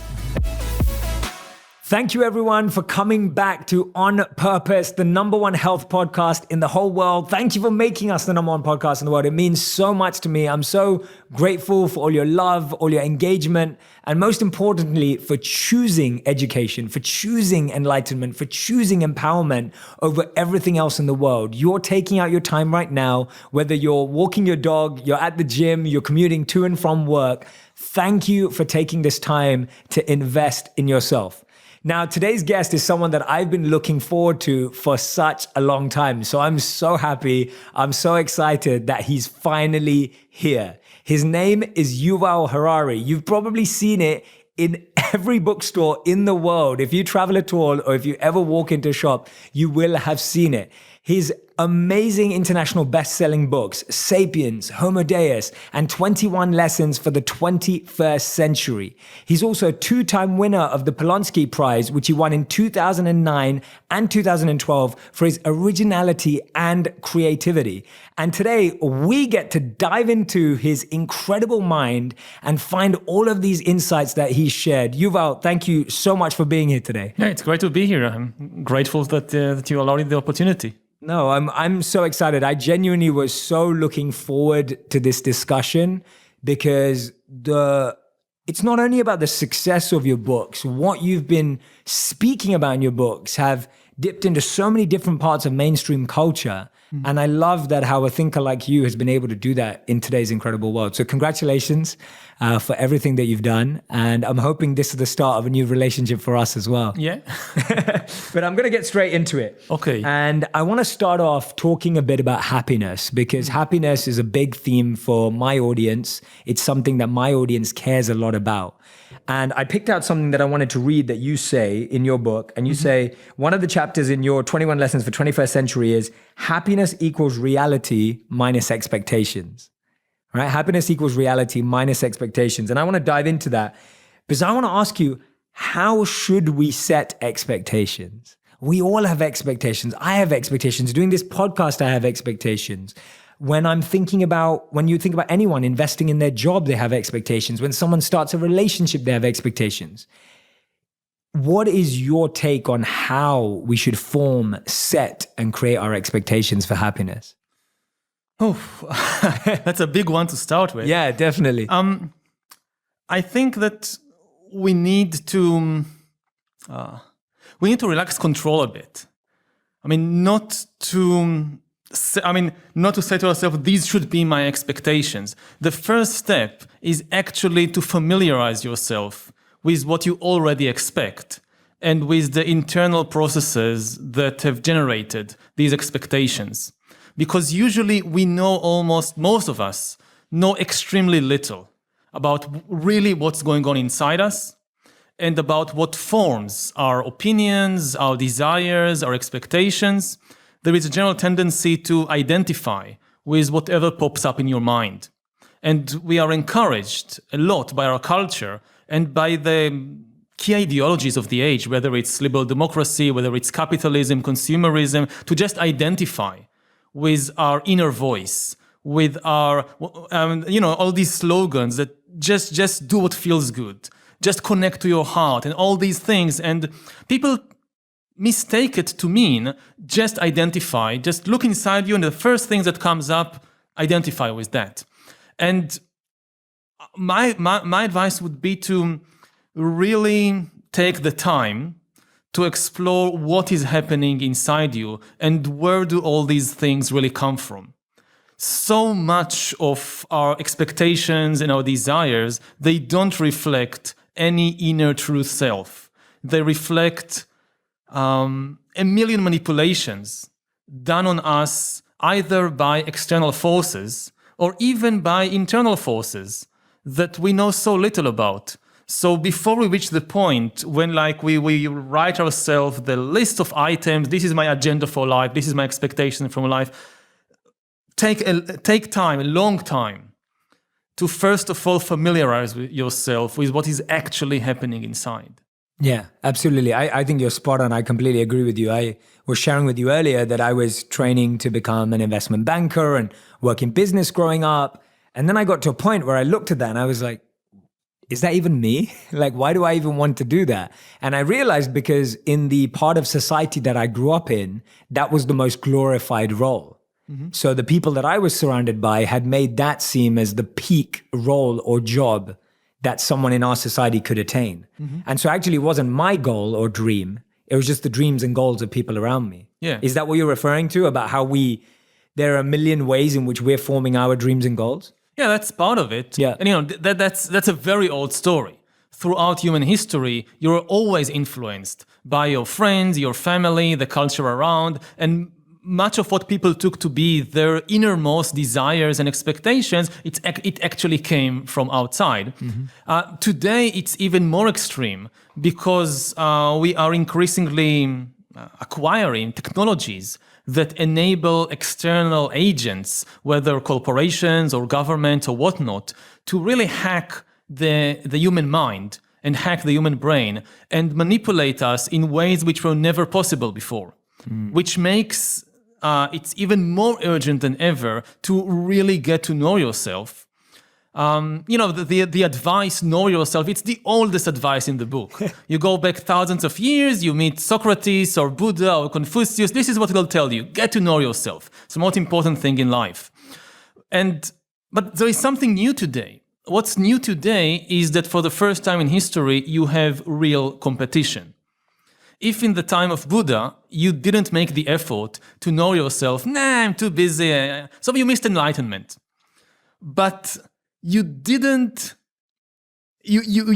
face any competition out there because the kings and the aristocracy and the merchants in the time of Buddha, they couldn't get in your head. But today you have real competition. You may not have the time to get to know yourself because you're too busy. I'm too busy with the family, with the work, with whatever. But there are people who have the time and the money to get to know you. That's their business, to really get to know you. Their entire business model is based on that, or their entire political model is based on that. And so you now really have competition from these corporations and governments. And it's a very simple equation or a very simple idea. If they get to know you a little better than you know yourself, game over. They can manipulate and control you, and you will not even realize it, because the easiest people to manipulate are the people who believe in free will. The people who believe that their thoughts and desires and expectations, they reflect some authentic inner self. And they don't question, is this really the case? Right. So how much does that person have free will? How much do you think a person does have free will? I would say, as a first approximation, extremely little. Okay. I mean, I don't want to delve too deeply into the argument about the theoretical possibility of free will.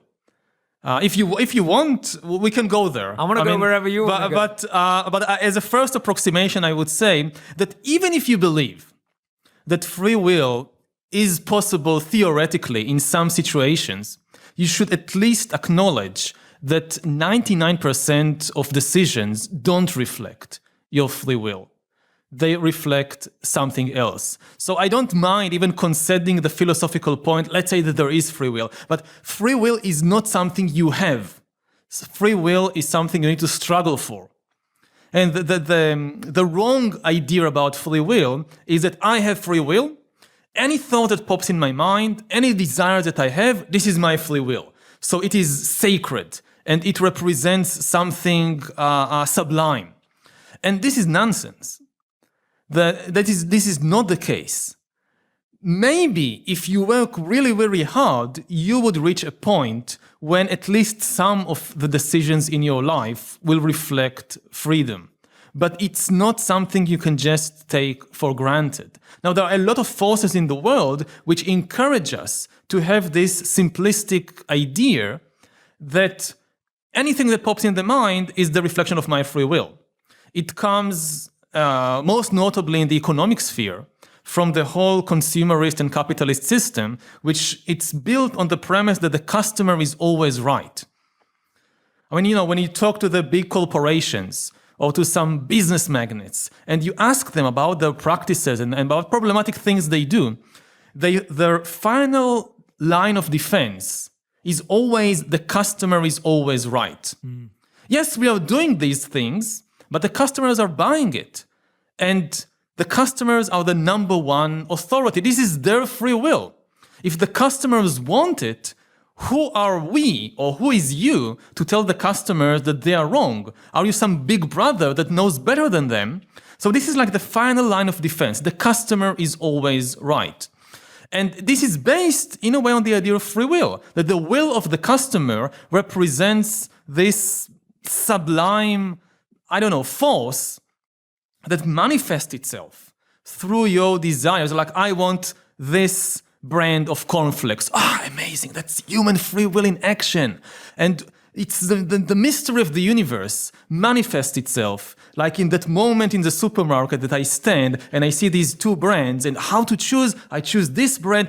The mystery of the universe. It isn't the mystery of the universe. We know today a lot about what's really happening in your brain, in your mind, when you make this choice.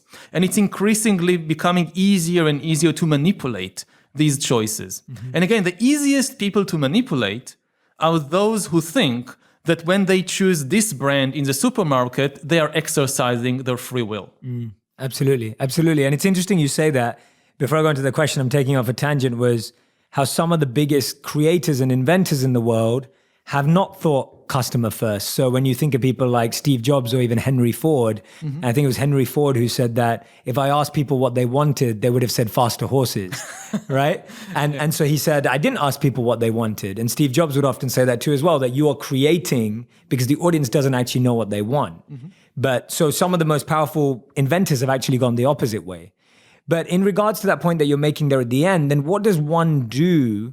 And I agree with you. You're saying that the person who becomes the most fooled or deluded is the one who believes that they have the most choice and free will. Yes. So what do we do? What does an individual do in that scenario, in this crazy information-filled world where I was saying that the other day that, before we were targeted by billboards, which was only if you drove, and then it was the television, which again, you had to own one and you only spent a few hours a day. And then it was the internet, which you still needed a computer and a dial-up connection. And now it's all the time, right? Yeah. So what does one do when they're being bombarded with all of that information? Oh, take time off is the best advice I can give. That the first, take time off. Right. It's extremely important during the day, during the month, during the year. I don't believe I don't think we can or should completely disconnect. We are now having this conversation where we hope that millions of people will see it. I have nothing against, social media on the internet. They have done wonderful things for humankind. I don't know. I met my husband online in a dating site. Oh, that's awesome. So I've some of my best friends are applications. So I have nothing inherently against them, but not all the time. Yeah. The first thing is just take time off. Then you ask yourself, what do I do in this time off? So I would say different things probably work best for different people. Like I meditate, I do Vipassana meditation. Other people, they do different kinds of meditations. Some people find that art is a much more effective way for them to explore their inner reality. For some people, it could be sports or going hiking in nature, many things. But I would say two things in general about all these things. Whatever works for you, do it quickly because you don't have much time. There is this race going on. As we now talk, there are these corporations and governments that are busy trying to hack you. And you need to stay a few steps ahead of them. So that's one thing which was never the case before, or was less the case before. And the other thing is, it won't be so much fun. Some people have this idea that a journey of inner exploration is a fun journey. Oh, I'll discover all these amazing things about myself and what a good person I am. And I will have these wonderful experiences of bliss and peacefulness and oneness with the universe. And sometimes it happens. I don't say it never happens, but a lot of that is painful experiences. It's boring experiences, like you have to go through a desert of boredom. One of the, I think, biggest obstacles for people today in the world of the 21st century, I don't know how it was 2,000 years ago, but today I would say that the inability to deal with boredom is one of our greatest weaknesses. And in almost any meaningful journey, you have to go through boredom. Whether it's you're traveling to another country and you have to spend some time in the airport, or whether it's you're having a conversation with somebody. I found from my experience that if you're in a conversation that doesn't allow space for boredom, it will never reach anywhere. Interesting. Like if you meet, I now travel around the world and I meet these very powerful and famous and influential people. And the problem with powerful and famous and influential people, they don't have time. So if you get an hour with this person, then every minute should count. And boredom is the scariest thing, because if the conversation becomes boring, it's over. I don't have time for this nonsense. I have to run this company. I have to run this country. Boredom, you go bore somebody else with that. So true. I love that. And then what you find is that you're forced all the time to think, what's the most interesting and important thing I can say? And then you usually reach out for the things you've already said a million times before. and you know they're effective. And both of you find yourself just exchanging these slogans, and you never reach anywhere new.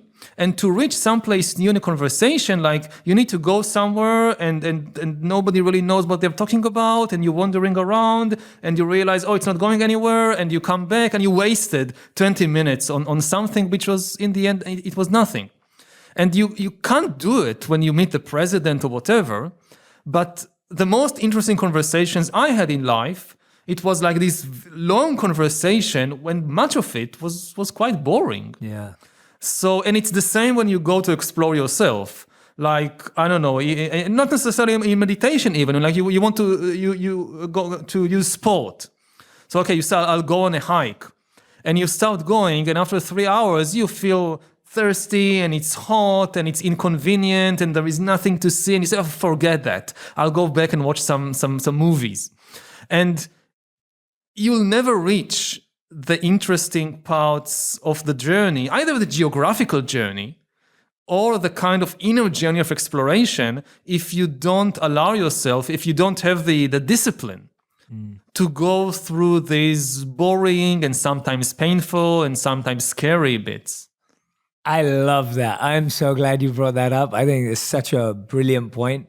I think you're so right, because as soon as you put the pressure of performance on, whether that's the pressure of performance through time, like when we know we have a time limit, like you were saying, when you're meeting influential people and you've got like 30 minutes to say something profound. Yes. Or you've got like 40 minutes to prove that you have more knowledge or wisdom or whatever it is.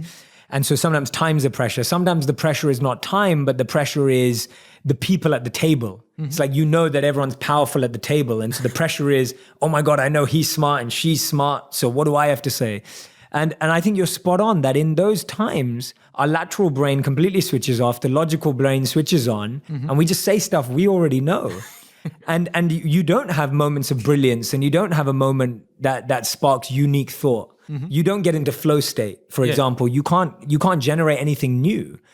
I think that's so true. And I have to say, in my training as a monk, which I loved and was an incredible part of my life, a lot of it was just discipline and doing the same thing over and over and over again in the beginning.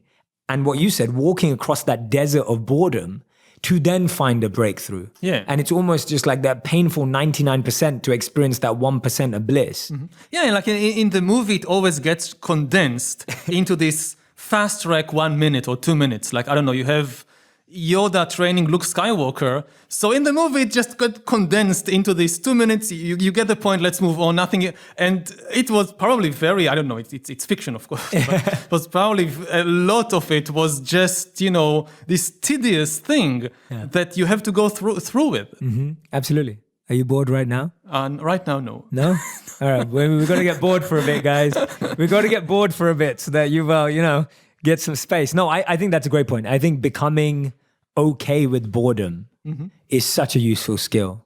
And I think you're spot on that in the journey of self-exploration, or any journey. For that matter. I just came now from Silicon Valley, and what we just said is the greatest heresy possible in California in 2019, in LA in 2019, in San Francisco in 2019, to say, let's just give some space to boredom. Yeah. There is nothing more radical and subversive than I just saw that Reed Hastings some time ago said that Netflix's biggest enemy, like he was asked who is the biggest competitor of Netflix, and the answer was sleep. So true. It's not Hulu, it's not any of the Amazon, others, it's sleep. That's our biggest competitor.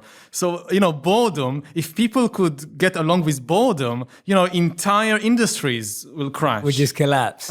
Yeah, no, it's so true. And the instant gratification industry, the instant excitement industry is thriving off that. We know that. That's obvious. There's a so let's start here the boring movement. Yeah, let's start the boring movement here. I love it. This is the boring podcast. We're going to call it that. I love it.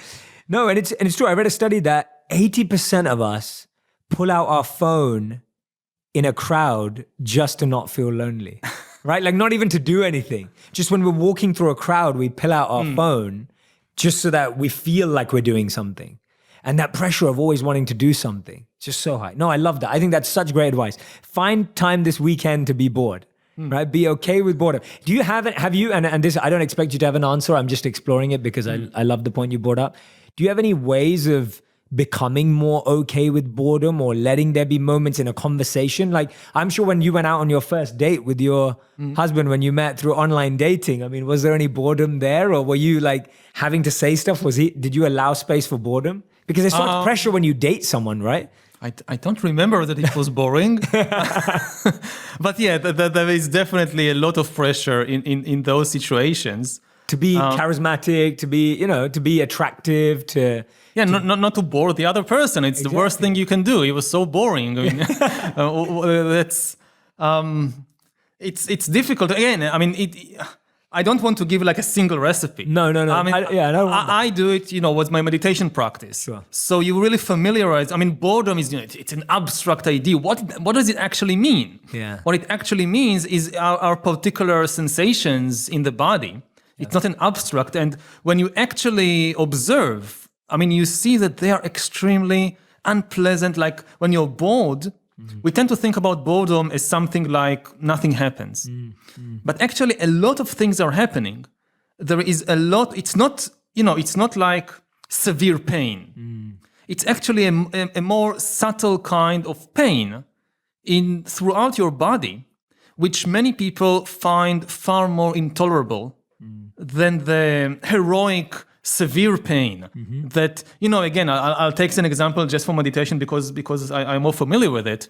But I know that a lot of people, when they sit for meditation and there is a strong pain, it's quite easy for them to deal with it. They're actually even enjoying it in a way because they feel, I'm doing something very important now. I'm getting over this pain, no gain, wonderful, pain is good.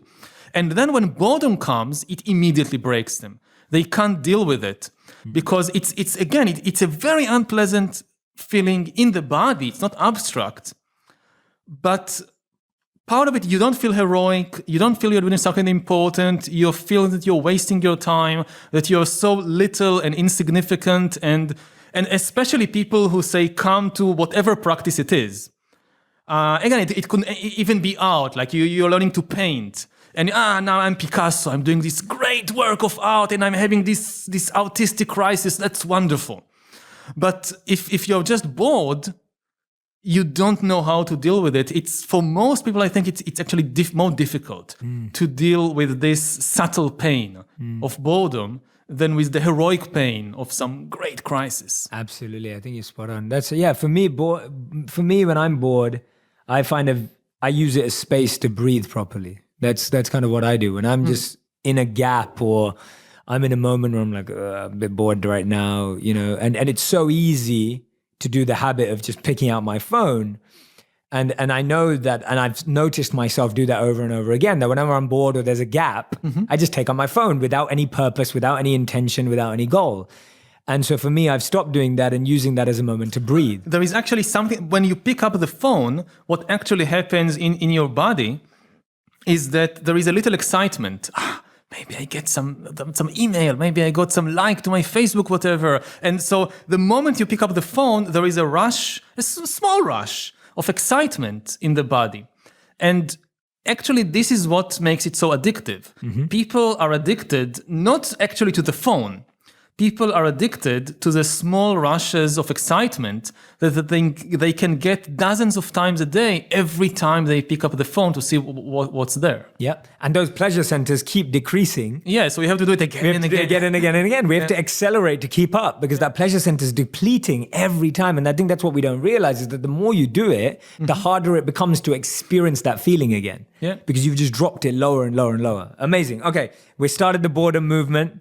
Today, on this day, 26th April, 2019, Yuval and Jay, the boredom movement, the boredom podcast. Okay, the second thing I really wanted to dive into, apart from happiness with you, which leads nicely to this, because I think this boredom experience also slightly links to what I wanted to go to, which is education.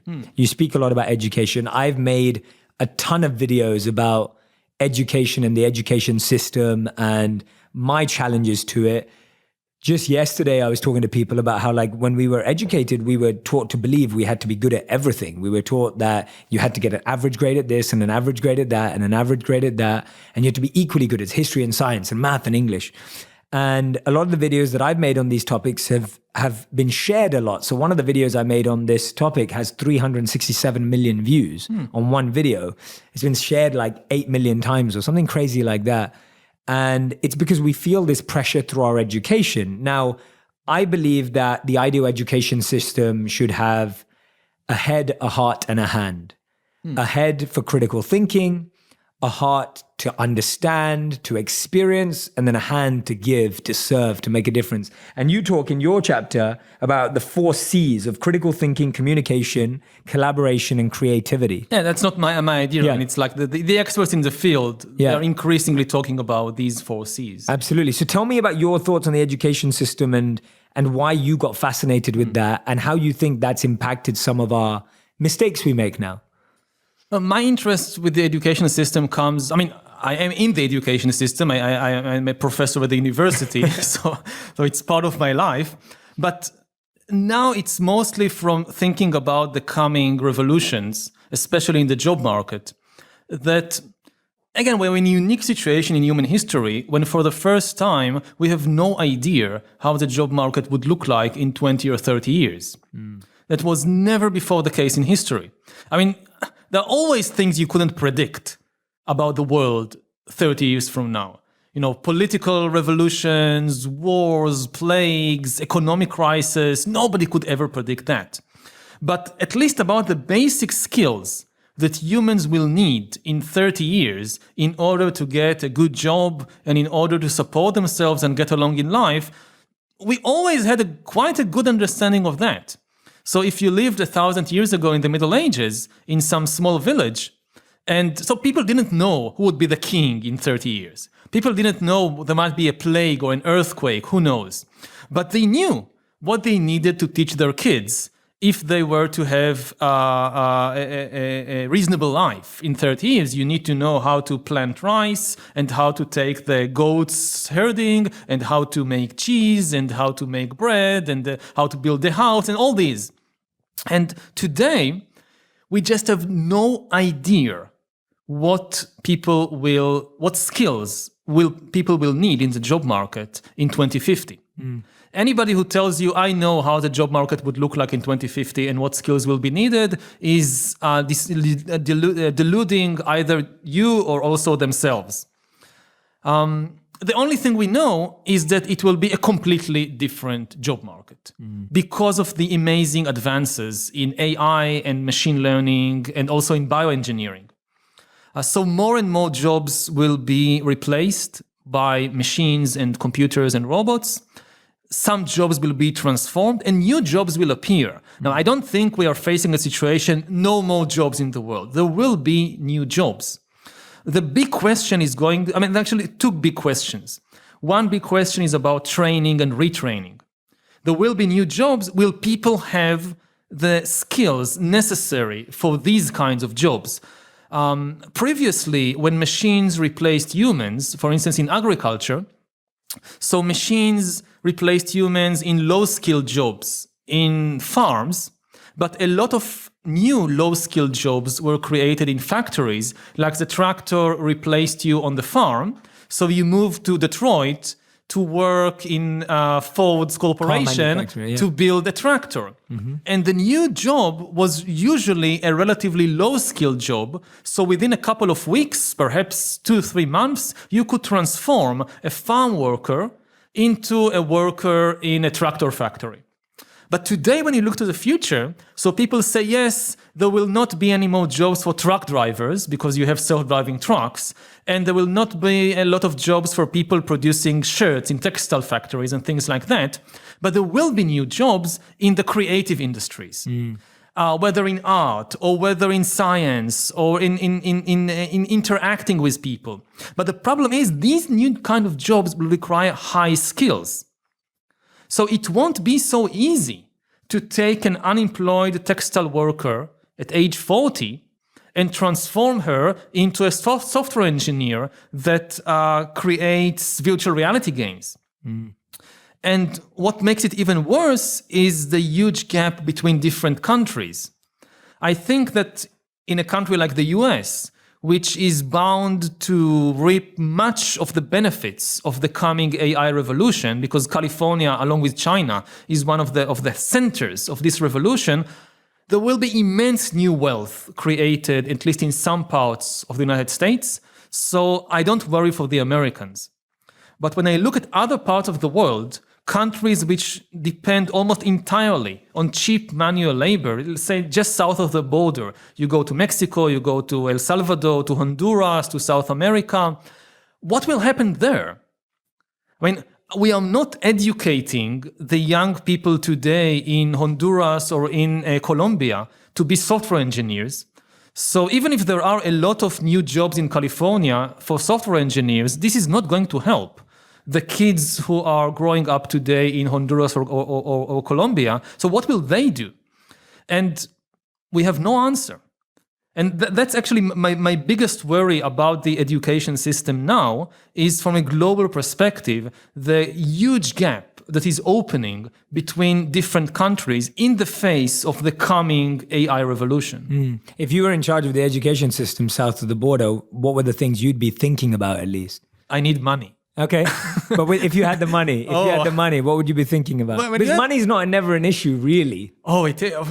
North of the border, even north of the border, it's an issue. But south of the border, it's, you go to Brazil, and we are just going to Brazil in a few months. And you have people coming to Brazil with all these ideas about, we should teach kids this, and we should teach the kids that. And the local people come and say, we don't even have schools. I mean, where do you want us to put the kids? In that sense, money. In some places, you have the schools run in a shift system. Because you just don't have the facilities. So some kids learn from 8 o'clock in the morning to 2 in the afternoon. They go home, another shifts come. Another shifts come at night, because they just don't. And, this is... some things you can't just throw money at. You need more than that. But the basic infrastructure, basically the first thing you need is money. Okay. So looking at it from that perspective, my hope is that there are people who believe in those communities and want to invest in them. I hope so. And again, the main thing is that we need a global thinking on this, because in the last few decades, what we've seen is a reduction in global inequality. Global inequality was extremely high in the early 20th century, when you had a few industrial powers colonizing the rest of the world. So say Britain dominating India and much of Africa and much of the Middle East. And the disparity was enormous. And then in the last few decades, the gap wasn't completely closed, but India and Britain are now far, far closer than they were 50 years ago or 100 years ago. So we have seen a reduction in global inequality. But now we are on the verge of a new burst of growing inequality. Just like the Industrial Revolution of the 19th century, this is what created initially the gap between Britain and India. So now you have the AI revolution, concentrated in just a few countries. The USA and China are leading the race. You have a few other countries which joined the race. Most countries are far behind. And the economic consequences will be enormous. So the danger is that what we have seen a century ago will come back. And then it's not just a question, say, of people in Brazil, rich people in Brazil, caring about poor people in Brazil and investing in their education and healthcare and so forth. There won't be enough resources in Brazil, or maybe not Brazil, but some other countries. So we need global thinking on that. Otherwise, it will be a rerun of the Industrial Revolution with these enormous gaps between a few countries that dominate the world and most of humanity, which is far, far behind. Absolutely. No, I agree. And I guess my thinking from where I'm always coming from is just, to me, the global thinking always needs to be towards how we create more meaningful careers, how we create more meaningful jobs, how we create opportunities for people to be better engaged. Yeah. Because that's what's going to create a happier, more peaceful, more cohesive world. It's almost like otherwise there's a rerun in culture of you slot people in to jobs they don't want to do that aren't good for their health mentally or physically. That then leads to another repercussion of that person being dissatisfied, and then that reruns. Like, do you think that having met some of the most influential people on the planet, do you feel that that's the dial, that's the compass that we're trying to get to, or do you think that's just far off? The most influential people, most of them are too busy with the immediate crisis. Right. I mean, part of the problem, and this a little goes back to what we discussed earlier about boredom and things like that they are overexcited. And I mean, I can understand them. I mean, I'm lucky I don't have a country to run. I don't have a multi-billion corporation to run. Yet. So I can allow myself the time to, just read a book or just go for a walk or go for take a meditation retreat. They can't. And part of the issue... They can't or they won't? They really can't. I mean, they have so much on their plate. They have all these immediate crises. And like we had just the case in France with the protests against Emmanuel Macron. And one of the things that the protesters told him, and I'm not judging who is right, who is wrong. I don't understand French politics well enough. I was just struck by what they said, that because the initial cause was that he wanted to impose a new tax on fuel in order to combat climate change. And this caused a huge backlash. And some of the protesters told the president, you're thinking about what will happen 20 years from now. We're thinking about the end of the month. We don't have money for the end of the month. We don't care about 20 years from now. And that's a real issue. It's easy, and I talk a lot about we need to do something about climate change. But then a simplistic answer, okay, let's just put money on a tax on fuel. And if this tax hurts disproportionately poorer people, then this is not a good solution. So now he has this crisis on his hands, and he can't just, I'll just go on this long 2 months retreat, and I'll do meditation. I'll hike in the Alps, and I'll inform myself about climate change. And he doesn't have the time. He has that. He has Brexit. He has the EU elections. He has the crisis in Libya. He has the relations with China. And by the time you reach this influential place, you really don't have the luxury to think slow and broad. And that's a huge, huge problem for the system. And again, I don't have like these easy solutions. Part of the idea of, addressing the general public, like what we were doing here, and not just going and talking with a few presidents and CEOs, is to realize that, yes, they are very influential people, but they are also extremely limited by their position of power and by the enormous pressures on them from different directions. So even for the influential people, it would be easier to do something on climate change if you have tens of millions of people saying that this is their number one priority and that they are willing to make some painful sacrifices for that. And it's the same with the kind of global educational crisis that I hope that more and more people around the world understand that, the consequences of this crisis, we will see them only in 20 years. When the people today in Indonesia and Nigeria and Brazil who are now in kindergarten, when they will be 30 and 40, this is when the full force of the crisis will hit. But if we wait until they are 40 to do something about it, it's too late. We need to think what we are teaching youngsters today in order to solve the coming crisis of 2050. Absolutely, yeah, and I think that's a very good analysis of the situation, because I appreciate that there is no quick solution, there is no easy recipe, and when I'm listening to you talk, there's parts of me that are thinking like it's the way we've constructed these roles of influence that these people don't have the time and space and the boredom to be able to actually do their jobs properly. Like we've not created these roles efficiently and effectively. And at the same time, the responsibility on each and every one of us listening and watching right now to actually become change makers ourselves, to be someone who takes responsibility for action, to be a part of the solution, to actually step up and say, no, this is a priority and we need to go in that direction. I think that is, even though it's not a quick recipe, I think it's a good wake-up call. I think it's a good wake-up call that can make us all aware that we can't just wait for this to be solved from the top. Yeah, because that's not really going to happen.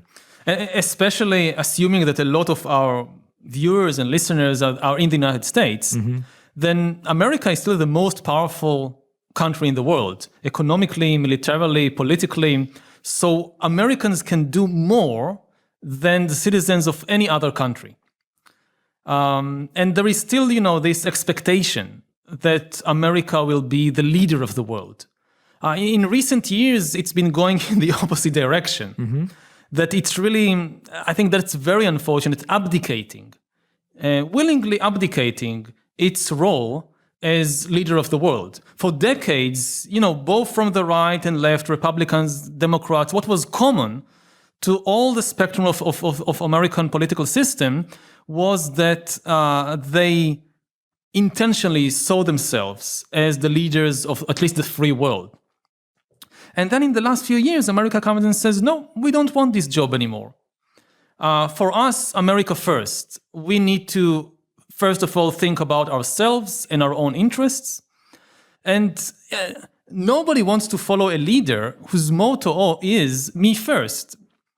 So the rest of the world, is now, some countries are trying to step up and fill the vacuum. So in climate change, now China is becoming or tries to depict itself as the leader of the world in trying to combat climate change. But then in other areas, it's definitely not like that. So in this moment of real crisis in human history, we find the world without a leader. And this is something that people in the US can do more about than in any other place, because still the US is kind of the almost natural leader for humanity because it is still the most powerful country in the world. Other countries, of course, have to step in. And it would be good to have a world which is less unipolar, when we can't just trust a single country to do everything all the time. Yeah, definitely. But there is still a huge disparity in powers between the different parts of the world. That's still the case. Yeah, definitely. But I do like that point you made there, even though it's a subtle point, is that ultimately, if we live in that belief that this country is the most powerful and they're going to solve everything, then we also kind of just debilitate ourselves. Yep. And we just go, oh, well, if they're not going in the right direction, or wait for them to go in the right direction. And actually what we all need to do, in my opinion, is pull our socks up and get stuck in, because I'm not a big fan of the victim mentality or the mentality of waiting for someone else to solve a crisis.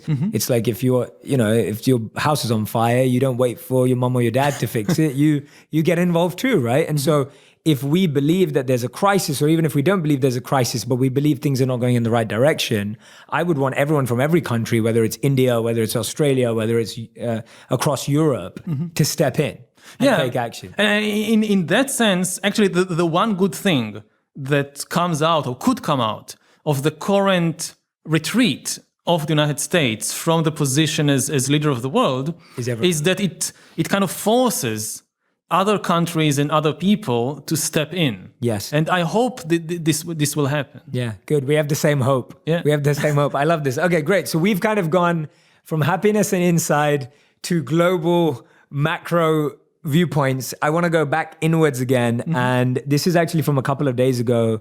I read somewhere that when Tim Cook was speaking at the Time 100 Summit, an event that happened this week, he was speaking about how if you're spending more time looking at a screen than in someone else's eyes, then you have a problem. You have a problem. And we have a problem. You're getting things wrong. Yeah. And I know that's a good line. Yeah, it's a very good line. And you also said that you said that it's so much easier now to connect with your cousin in Switzerland than it is with your husband because he's always looking at his phone at breakfast. You did write that down. It is out there. You did say it. So walk me through that addiction. We spoke a bit about the excitement we get from the phone, the addiction we have from the phone, but how have you seen people overcome that? Yeah, I mean, part of it is also that when you connect with somebody through a phone or through a screen, again, it's easier to deal with the problematic stuff because you can just shut the phone once it becomes problematic. And with a real person, you can't do that. So it like real relationships forces you, again, it's like the boredom thing. They force you to deal with the difficult issues. And part of the attraction of all these online communities and online relationships and virtual relationships is that once a difficulty arises, you can just immediately disappear. Like you can unfriend your Facebook friends in a way that you can't unneighbor your real neighbors. If you live in a house and just this annoying family just moved in and the kids are making a lot of noise in the middle of the night, and you can't just say, okay, I'll press a button and they'll disappear from my life. Can you imagine that? Eject, delete, unneighbor. It doesn't work like it. So you need to develop these social skills. Okay, what do I do? Okay, I'll go there and I knock on their door with a cake or something, and I'll try to have a nice conversation, and I'll somehow make them understand that I need to sleep and they should keep their kids more quiet, or something. But it forces you to develop these social skills, and that's extremely important, and we are losing these skills. I mean, the more time, again, you spend watching screens than watching eyes, you are in this sense kind of downgrading some of our human abilities. I've just seen this wonderful presentation by Tristan Harris, who is this tech philosopher from Silicon Valley. And he just had this wonderful presentation about how technology is basically downgrading humans, downgrading human skills, like what to do when you have a problem with your neighbors. Right. So actually, instead of technology upgrading us, it's downgrading our human skills. Yeah, we upgrade our phones all the time, but inadvertently it downgrades a lot of our social and personal skills. Yeah. And which ones do you think are the biggest ones that we're losing? So one of them is, deleting our neighbors. And yeah, I completely agree with you. What are the other ones that we're losing out on that we can be aware of? So anyone who's listening and watching right now, how can they become more aware of the types of skills we're losing? Because sometimes I don't think it's as obvious to us because everyone's on their phone. Our careers are now digital. Yeah. We just talked about AI and the rise of technology in every area of our lives, whether it's work, health. Like your dentist now wants you to use a toothbrush that can notify them when something goes wrong in your tooth, right? Yeah. So it's like all parts of our lives are becoming automated and systemic. So how can we become more aware of the skills we're losing, or which ones are those top skills that we're losing? Well, many of the top skills are social, of dealing with other people. So another example, which is now gets a lot of attention, and there is a lot of talk about this, is all the issue of filter bubbles. Okay. That people kind of lock them, or even inadvertently, the algorithms, the Facebook algorithms, the Twitter algorithms, the YouTube algorithm that gets to know us, increasingly show us videos or articles or opinions which are aligned with our own opinions. And we think that the entire world thinks like me. Like, I don't know, I'm a Democrat and I don't know any Republicans, and I never see any Republican videos. And then when the Trump wins the election, I can't understand, how could it be? There are no Republicans. So who voted for him? It's all the people not in your filter bubble who voted for him. And what we are losing is the ability to engage with opinions, with people who think differently from us.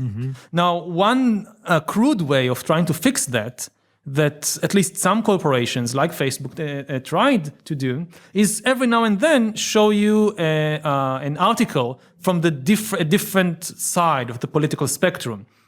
But this didn't work because it only made people even more angry. Because it wasn't in a situation when you can really engage with the people behind it. Like you have your view in the world, and you read something from another perspective, and you become very angry. Oh, these stupid people who think like that. And it actually made things even worse. Now, again, a century ago, if you lived in some small town, then the situation was such that you all the time encountered people who think differently from you, because the community was made of different viewpoints, and you had to develop these skills of how to engage with and how to cooperate. And part of what technology is doing is that it downgrades these skills, and it makes life easier. Yeah. I mean, it's all these things which are difficult and uncomfortable to do, like having a real conversation with somebody who thinks differently. And it's just so much easier just to talk with the people who think like me. Totally. Absolutely. Yeah. And it's that principle of like non-judgment, being able to view, observe, and entertain a thought without judging it. Yeah. And that becomes extremely hard right now. There was a great study by MIT where they showed two people's networks, and it was looking at their online network and saying which one is more creative and impactful and innovative. And it was employee A and it was employee B and their Twitter networks. And they found that when you know the same people who know the same people who know you back, you end up being less creative, less innovative, and come up with less interesting ideas because you don't have that challenging of thoughts. And so I love that one of your solutions to that, or one of your recommendations, at least that I gained from the book, was this beautiful quality of humility, of being the openness that we have towards other people's views, and not this kind of deep religious belief about the truth of our views and how we're always right. I love that. Let's dive into humility. First of all, I'm fascinated that you brought up humility, because humility is probably my favorite quality in the world.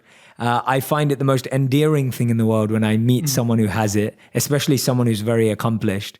And my favorite story about humility, and I'm sure you know this, but I'm sharing it for anyone who's listening and watching right now, is from Benjamin Franklin and his 13 precepts. So Benjamin Franklin had 12 precepts, 12 things that he wanted to live during his life, that he wanted to aspire for. And once one of his friends said that, you're getting a bit egotistic about these things, you're pretty good at it. So he added a 13th one. And then when he was dying, supposedly the story goes that he was asked which one he didn't achieve. And he said it was the 13th one. And they said, which one was the 13th one? He said humility. He said that was the one that he didn't achieve in his lifetime. So humility... Yeah, another saying that what I think about monks in the Buddhist tradition or Hindu tradition, whatever the monk cuts from his other vices, he adds to his ego, to his pride. I overcame this, I overcame that. Exactly. Yeah. As soon as we feel we've achieved something, it becomes a step on the other side of ego. Absolutely, I completely agree. So I love humility. I'm fascinated by it. What's your definition of humility? And how do we start increasing humility in our lives in a positive way? Well, I mean, in the book, it's more again in the more political and historical context. And the idea is, don't think you're the center of the world. And this is actually, again, in the book, it's more about collective humility, the humility of groups, of political parties, of nations, of religions. One of the curious things to see as a historian is that everybody thinks they are the most important thing in the world. Even you wouldn't believe these tiny tribes or insignificant nations, they somehow manage to kind of turn the whole history around, so they turn out to be the most important thing. And if you think that, I don't know, if the Chinese think they are the most important in the world, then okay, I can understand it to some extent. But then you go, say, to Israel, and you find this tiny nation utterly convinced that we are the most important thing in the world. The entire world revolves just around us. And it was always like that. That we invented everything. And I use the example of Israelis and Jews because it's not so nice to criticize other nations and other people. It's easier when you criticize your own. But this is not meant as a kind of anti-Jewish or anti-Israeli thing. Whatever your nationality or religion is, now after you finish watching this, do this exercise on your group. And, in almost any invention you would mention, they would say, we invented it first. There is even a story, that Jews invented yoga. Would you believe that? Really? Oh, wow. Okay. The postures of yoga. I in Jerusalem, when I was a student, I went to... that was definitely India. No. I went to study yoga with this teacher in Jerusalem. And on the first class, he explained to the students, you know that lots of people think that yoga comes from India, but no. Actually, yoga was invented by Abraham, and the postures of yoga actually reflect the letters of the Hebrew alphabet. The Aleph, the Bet, the Gimel, and people, I quit after this first class. This is not the person I would be studying yoga from. But you have people seriously believing that. And when you look at the great span of human history, it should be obvious that nobody is at the center.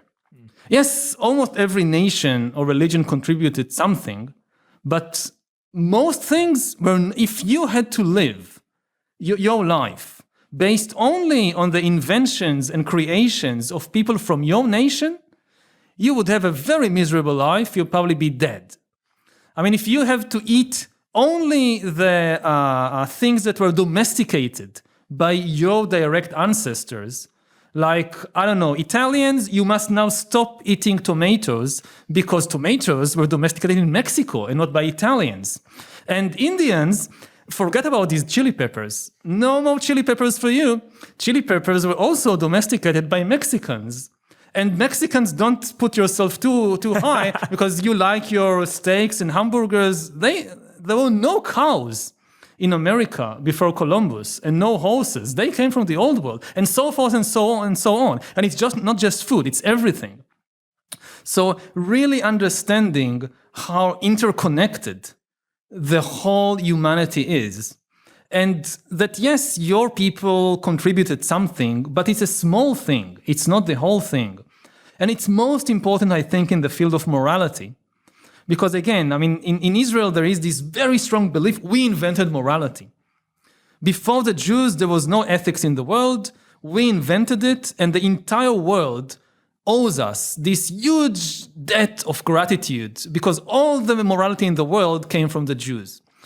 And this is absolute nonsense. I mean, even monkeys have morality, even animals. It's millions of years ago. It's in evolution. Some at least social rules of do and don't do. And hunter-gatherers tens of thousands of years ago had ethics long before they knew anything about the Bible. People in India, in China, in Australia had extremely wonderful ethical systems, in many ways much better than anything that came out of the Judeo-Christian tradition long before they knew anything about the Bible. So yes, Jews contributed some things, but don't let it go to your head. You are not so important.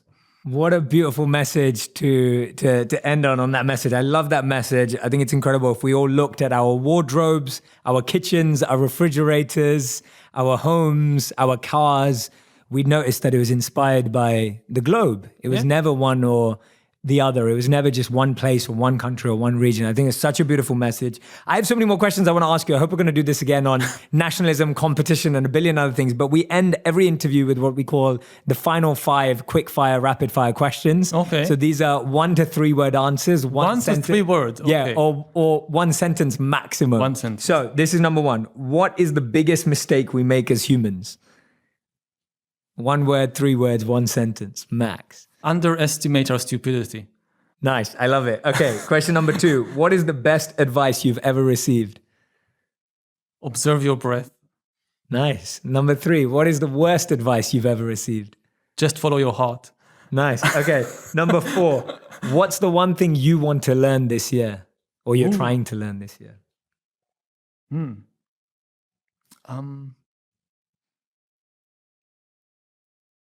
How the other side is thinking. Nice. I like that. Awesome. And number 5, if you could get everyone in the world to practice one thing for 30 days, what would it be? I won't say meditation because it's not going to work. Well, humility. Nice. I love it. Yuval, you are incredible. Thank you so much for coming on the podcast. I really enjoyed it. I'm hoping We failed on the boring I'm hoping stuff. I got bored at one point because otherwise this won't live up to your standards. But we started the boredom movement today. I hope we're going to keep in touch. I hope we're going to be friends. And I'm just so grateful that you took the time to do this. Thank you so much. All the best for all the incredible work you're doing. I'm excited to see how your incredible mind and thoughts seep its way into our entertainment world as well, and continue to help us make education more accessible and relevant. So thank you so much. Yeah, thank you. Yeah, thank you so much. Great. Thank you everyone for watching. Make sure you subscribe to the show if you haven't already. Share this on Instagram as well. Remember, I'm always looking for your insights, the quotes that you took away. Feel free to share them on Instagram as well. Thank you so much for being here and being an incredible audience. See you guys soon. If you want even more videos just like this one, make sure you subscribe and click on the boxes over here. I'm also excited to let you know that you can now get my book, Think Like a Monk, from thinklikeamonkbook.com. Check below in the description to make sure you order today.